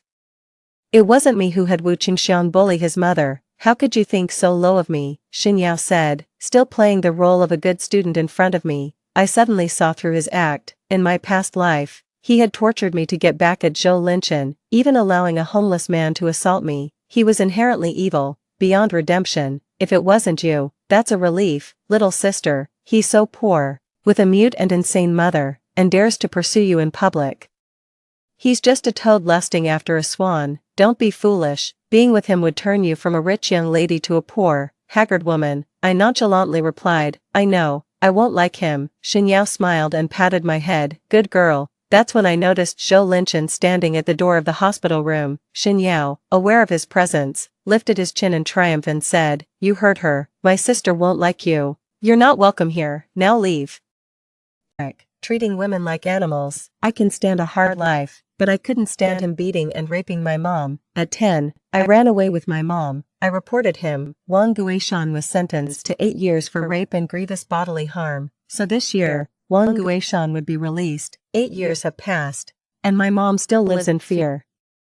Afraid of being taken back, she was diagnosed with a mental illness and would become disturbed when triggered. I already knew this from my previous life. Hearing him say it again was still heartbreaking. Zhou Linchen laughed self-deprecatingly. I am the seed of a rapist, carrying disgusting blood. I never thought of being with you. You are as beautiful as a sickly sweet dream, one I dared not touch. I sat up. Zhou Linchen, come closer to me. Zhou Linchen moved closer. I embraced him, stroking his back, comforting him. Zhou Linchen, I was being sarcastic when I spoke to my brother. You are wonderful. Don't feel inferior. How about we both apply to Beijing University? I promised him a future. Zhou Linchen hugged me tight, his body trembling slightly. Okay. The next day, I went to Master Chen's watch shop. Xinyao was already there waiting for me. In front of him were disassembled watch parts. He held up a bug and asked, Sister, what is this? You know exactly what it is. Xinyao flew into a rage and grabbed my throat. I always found it strange why you happened to show up every time I dealt with him. I cherished the birthday gift you gave me, wearing it every day, and yet you betray me for a stranger. Shen Huiyan, we're twins. We should be the closest people in this world. How could you treat me like this? I heard my neck crack. He really wanted to kill me. Stop acting. You've always been deceiving me. Pretending to be good. You have no humanity. Xinyao let go of me, his mouth twisting into a clownish grin. You caught me, sister. Growing up in a family like ours, turning out like me is normal. Why should you be untainted, trying to be a good person? Our relationship was irreparably damaged. Xinyao threw down the bug and crushed it underfoot. Don't interfere with these little tricks anymore, or I'll bully you too. I clutched my throat. Without the bug, I wouldn't know when he would bring Wang Guishan to deliver a fatal blow to Zhou Linchen. Hopefully, this time, it would still happen the day before the college entrance exam. That way, it would still be under my control. The results of the latest monthly test were out. Zhou Linchen ranked first, Xinyao was second, and my grades dropped to 76th in the class. That was normal. I had graduated over a decade ago, and I had mostly forgotten my high school knowledge. My current grades were still decent, thanks to a solid foundation and the martial arts secrets Zhou Linchen sent me. Lately, I had been studying till midnight, confident in regaining my original strength before the college entrance exam. Seeing my grades, Zhou Linchen was the most anxious. He repeatedly reviewed my papers for each subject. His brows furrowed. This isn't your level. You've indeed been off lately. Holding his nearly perfect papers, I said, the top student remains strong as ever. Zhou Linchen seriously replied, yes, your strength has arrived. Actually, spending time with him, you'd find he's not cold at all, but quite humorous. He picked up a pen and started to devise a study plan for my incorrect answers. Actually, I too was once a top student. I have my own study plan. Growing up in a love-deprived family, my mental health was never really in good shape. He has a strong desire to control, and I like being controlled. Actually, we are a perfect match. I noticed his suitcase at the back of the classroom and asked, are you going to the city by the sea for a competition? Yes, I need to attend a 2-week intensive training camp, and I have to hand in my phone, so I won't be able to contact you. Good luck. I'll be waiting for my first place trophy. Zhou Linchen handed me a study schedule. Shen Huiyan, you should also work hard and study well. I'll check your progress when I get back. Yes, sir. In the afternoon, Zhou Linchen left. During his absence, something happened. After school, Xinyao and I rode home together. Little sister, you did terribly on this exam. Dad is going to be very angry. Despite Xinyao's efforts to hide it, I could see the schadenfreude and delight in his eyes. He knew that today, all of Dad's anger would be focused solely on me. When I got home, my dad, Shen Jianting, hadn't returned yet. I turned on my phone to livestream and placed it in the study. I regularly upload violin videos on this account and have already amassed 200,000 followers. Panda Ross finally started the livestream. Are you playing the violin today? Today, I'm not playing the violin. I'm going to show you my dad. Shen Jianting came home. He stormed into the study, yanking off his tie and pointing at me with a fierce expression. Kneel down. I knelt on the ground. Shen Jianting took out a whip and lashed me repeatedly. What rules did I set for you? If I don't come first, I get beaten. But throughout high school, in every single test, midterm, and final, you've never beaten Zhou Linchen. Not once. It's always Zhou Linchen who comes first. I've beaten you so many times. How come you never improve? This time, You even dropped from the top 10 to 76th. Shen Jianting whipped me furiously. I heard you want to date Zhou Linchen. You're worse than a prostitute. At least they know how to sell themselves for a good price, if you're longing for a man. Don't waste it on that poor boy. My investors like you, sleeping with them could actually bring me value. Suddenly, I grabbed the whip. Even before high school, you found all sorts of reasons to abuse me. When I was 5, I accidentally spilled some food, and you made me kneel and lick it clean. At 8, because I didn't play the violin well, you kicked me and broke one of my ribs. From childhood, you've masked countless instances of domestic violence as discipline for my own good. I used to think all fathers were like this, but later, I realized they're not. The number of viewers in the livestream room surged as the audience flooded the chat. Stop hitting her. The blood on Panda's back. It must hurt so much. Sob, sob, sob, sob. Never imagined Panda Ross's dad would be an abuser. Poor Ross, worse than a beast, unfit to be a father. Who is this man? Expose him and let him face social death. Found him. The vice president of Dingzuan Group, Shen Jianting. A corporate executive, a wolf in sheep's clothing. Sisters, let's go rant on his company's official account. I'll start. I've called the police. I was crying as I watched it, feeling so sorry for the young lady. I smiled at him fearlessly and declared, I'm going to reveal your true face to everyone. If you hit me, you will pay a heavy price. Soon after, the police knocked on the door. Only then did Shen Jianting realize that his phone was live streaming. He collapsed to the ground. Trembling like a coward, I saw myself at different ages, 5, 8, 18, all thanking the 28-year-old me. This time, I became my own hero, protecting myself. Due to my poor exam results, Shen Jianting's act of whipping me was only punished by a few days of detention.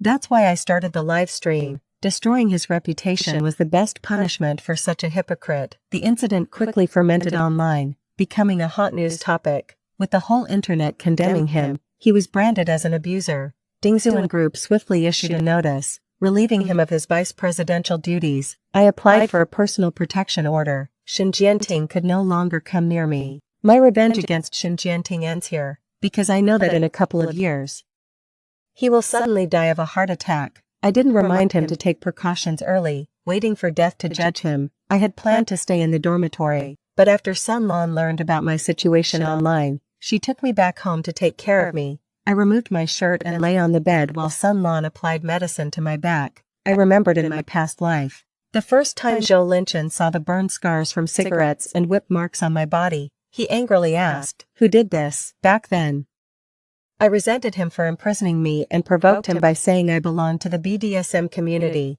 and these were marks left by other men as part of their kinks. That drove him mad. I can satisfy you, and from now on, you can only play with me. Every time, he would bite over my scars, marking them with his own. I was really reaping what I sowed, letting him believe I liked it rough. Sun Lan, seeing the scars on my back, cried with reddened eyes. My mother died in childbirth, and I never experienced maternal love. Sun Lan was very gentle, and I felt maternal love with her. Thinking of her ordeal, I wanted to try and open her heart. Auntie, I used to think that Shen Jianting was a high authority, an unbeatable tyrant. Out of fear, I cowardly hid in my shell, enduring his abuse. But this was wrong. The more submissive and weak I was, the more he intensified his abuse. It was only when I fought back that I realized he was even more cowardly and vulnerable than me. I took Sun Lan's hand as I brought up that name, Wang Guishan. Hearing his name, Sun Lan started shaking, her eyes filled with fear. He's just a 60-year-old man now. What's there to be afraid of? You need dough every day. Your hands are stronger than his. We can fight back and get revenge. Don't be afraid. You can overcome him too. Tears rolling down, Sun Lan wrote on a piece of paper, I can defeat him. I am not afraid. Her handwriting soaked through the paper. Her gaze was resolute and brave. I gave her a hug, excitedly saying, yes, you can. The competition ended. Just as Zhou Linchen got hold of his phone, he learned about my situation. Call me right now. His voice was choked with sobs. Shen Huiyan, are you alright? Yes, I'm fine. Your mom has taken good care of me. I've even gained weight. Over these 3 years, have you hated me? Every time you were beaten, it was because of me. Zhou Linchen, it's not your fault, if you wanted to hit me. He'd always find a new reason. It's been like this since I was little. I really wish I could have whisked you away when you were young. I laughed and said, then why don't you raise me all over again? Alright, Shen Huiyan, I'll work hard to become wealthy, and give you all the best things. I don't lack material things. What I lack is love, so Zhou Linchen, come and love me. My words left Zhou Linchen bewildered, and he was eager to return. After school, I went to the wonton shop. Today, Sun Lan wasn't doing business. She had bought a lot of groceries, waiting for her son to come home. Sun Lan was busy in the kitchen, while I was doing my schoolwork. Suddenly, I saw Shen Yao standing outside the door. I approached him, cautious. What are you doing here? Shen Yao's face was very pale. He rolled up his sleeves to show me, his skin torn and flesh exposed. Not a spot was intact. The injuries hidden under his clothes were likely even worse after you left. Shen Jianting beat me even more ruthlessly, but I won't leave. I've endured for so many years. I must get all of Shen Jianting's property and resources. I coldly said, that is your choice, but my hatred, it eventually needs an outlet. Zhou Linchen is coming back today. If he returns and finds out that his rapist father has taken his mother away, he won't be so happy and proud. Right, Shen Yao is a devil, unlike before. Today Shen Yao chose to ruin Zhou Linchen's life. At that moment, a sly old man with a bunch of people barged into the wonton shop. The old man was Wang Guishan. He shamelessly declared, "Wife, I've come to take you home." I pulled out my phone to call the police and blocked them, saying, "Aunt Lan is not your wife. I've already called the police. You better leave right away." They knocked my phone away. Wang Gishan's relatives saw me and said, "Wow, this girl is pretty. Let's take her too, to be my wife." Ha ha ha. You are really a bunch of savages.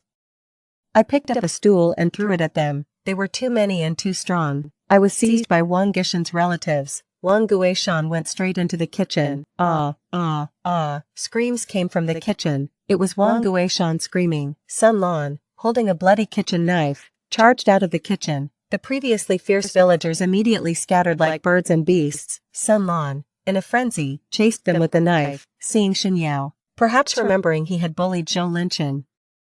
She chased him with the knife. Shen Yao's face drastically changed, and in panic, he ran blindly across the street. Suddenly, Shen Yao was hit and killed by an oncoming truck. Sun Lan came to her senses, dropped the knife, and collapsed to the ground. I went over to embrace her. Looking at the gruesome scene on the road, my mind was a complete blank, devoid of sorrow, joy, love, or hatred. I just felt numbness in my limbs, and it was incredibly cold at that moment.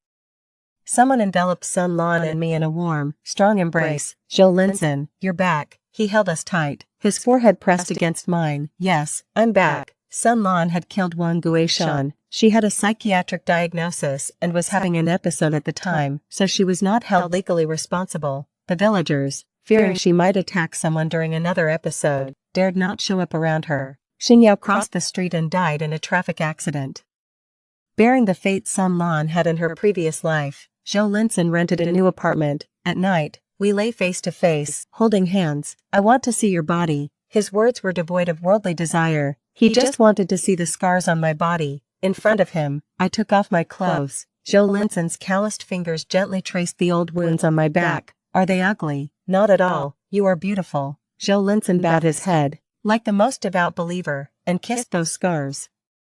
My eyelashes trembled lightly. In my previous life, I was a wronged ghost. Only now did I feel that my soul had found peace. The harsh winter had passed, and I was reborn in the spring. Suddenly, it was the day of the college entrance exam. Zhou Linchen, having won first place in a physics competition, was admitted to Beijing University without needing to take the entrance exams. I was more nervous than I was about my own exams. He repeatedly checked my admission ticket and my stationery. "Fill in the answer sheet after the multiple choice questions. I know, if you encounter a question you can't solve, don't panic, just move on to the next one, okay? Shen Huiyan, you are so strong now. Getting into Beijing University will be no problem. Don't be nervous. Have confidence in yourself." MHM. He really was a fatherly boyfriend, always worrying. After the last exam, I felt I had done very well. I walked out of the exam room light-footedly, when Zhang Xiaoyun stopped me. After Shen Yao's death, she was the most heartbroken. "My Yao brother told me you spied on him and helped outsiders stab him in the back. He was very hurt. If he hadn't gone to see you, he wouldn't have been hit by a car." Zhang Xiaoyun seemed off, so I turned to leave. She grabbed my wrist tightly, her grip like a vice, and I couldn't break free. "You were born together. You should die together." Shen Huiyan, go down and accompany him. With force, Zhang Xiaoyun pushed me from the 5th floor corridor. My body passed through a large tree and fell to the ground. I lay there, blood pouring from my mouth, every limb ached. My consciousness gradually fading. In this life, I had stopped Xinyao from deafening Zhou Linson. I fought back against an abusive father. The course of events changed Aunt Lan's fate from being killed by a car. It triggered a butterfly effect. Xinyao died, a just retribution for his wrongdoings. Yet, I still harbored an unfulfilled wish. I wanted to experience a normal romance with Zhou Linson. I didn't want to die. Zhou Linson, save me. In the hospital ward, I woke up from a coma. Zhou Linson was holding my hand. Asleep at the side of my bed, I hadn't died. Truly, I was fortunate. A large tree had broken my fall, saving my life. I squeezed Zhou Linson's hand, and he woke up immediately. His face was unshaven, his eyes red with bloodshot. Zhou Linson, how did you become so unattractive? He looked at me, stunned and silent. Just kidding, you've got that rugged charm, which is quite handsome. How long was I unconscious? Sev. Zhou Linson's voice was hoarse. He cleared his throat, and after a long pause, he managed to say, 7 days. Are my injuries severe? Very. Multiple fractures and breaks throughout the body. I smiled at him reassuringly. It's okay. I'll get better. Zhou Linson held my hand, tears streaming down his face. He cried just as heartbreakingly as when I died in my past life. Zhou Linson, I have no home left. Once I'm better, take me home with you. He planted a deep, affectionate kiss on my forehead. Okay. In this life, fate ultimately sheltered us. The love unspoken in our past life continued in this one. Epilogue. 10 years later, Zhou Linson, as in the previous life, became a rising star in the business world, and I became a successful lawyer. In my spare time, I used social media to educate on the law and provided legal aid to netizens. My relationship with Zhou Linson was sweet. I was a winner in both my career and love life. But recently, our relationship faced a major crisis. A client's boss took an interest in me. His name was Fu Zhuiyuan, a prince of the capital's elite circles. It was also my fault. I hadn't realized he was pursuing me. One Sunday, I was enjoying a lazy morning in bed with Zhou Linson. Suddenly, Fu Zhuiyuan called me, asking to discuss a case about his company. Zhou Linson, with his face against my chest and his hands mischievously at work, grumpily said, "Who calls someone to talk business on a weekend? For work, honey." Zhou Linson clicked his tongue and got up with me. He drove me there. Fu Zhuiyuan had chosen his restaurant to discuss the matter. As soon as I entered, I realized it was a setup. The floor was covered with rose petals and heart-shaped candles lit the space. Fu Zhuiyuan approached me with a bouquet of roses. "Yan Yan, I like you. Would you be my girlfriend?" Zhou Linson couldn't help but laugh. "Yan Yan." I immediately grabbed Zhou Linson's hand, our fingers tightly interlaced. "I already have a boyfriend, and we've been deeply in love for 10 years. Fu Zhuiyuan, ever so provocative, eyed Zhou Linson and challenged, "I know, but dating for 10 years without marriage often means it won't happen. I'm younger and richer than him. It would be a wise choice to leave him for me." Zhou Linson's fists clenched. If not for my hold on him, he would have charged at Fu Zhuiyuan already. I soothed Zhou Linson by patting his chest. "To Mr. Fu," I said, "are you out of your mind?" I pulled Zhou Linson away and we left.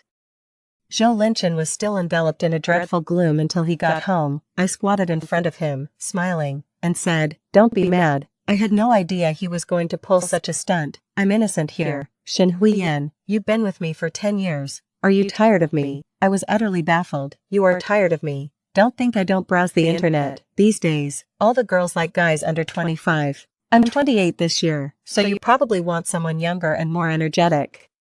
Don't be ridiculous. You're the one with too much energy. I always find it exhausting. Are you not satisfied? Isn't it comfortable?" I coughed awkwardly, treading carefully. "We're arguing now, right? Can you slow down the car? I'm getting carsick." Zhou Linson became furious. "Take this seriously. Stop joking around. You're so charming and good-looking. The number of men interested in you will only increase." I hooked his finger with my pinky, knowing that he didn't distrust me.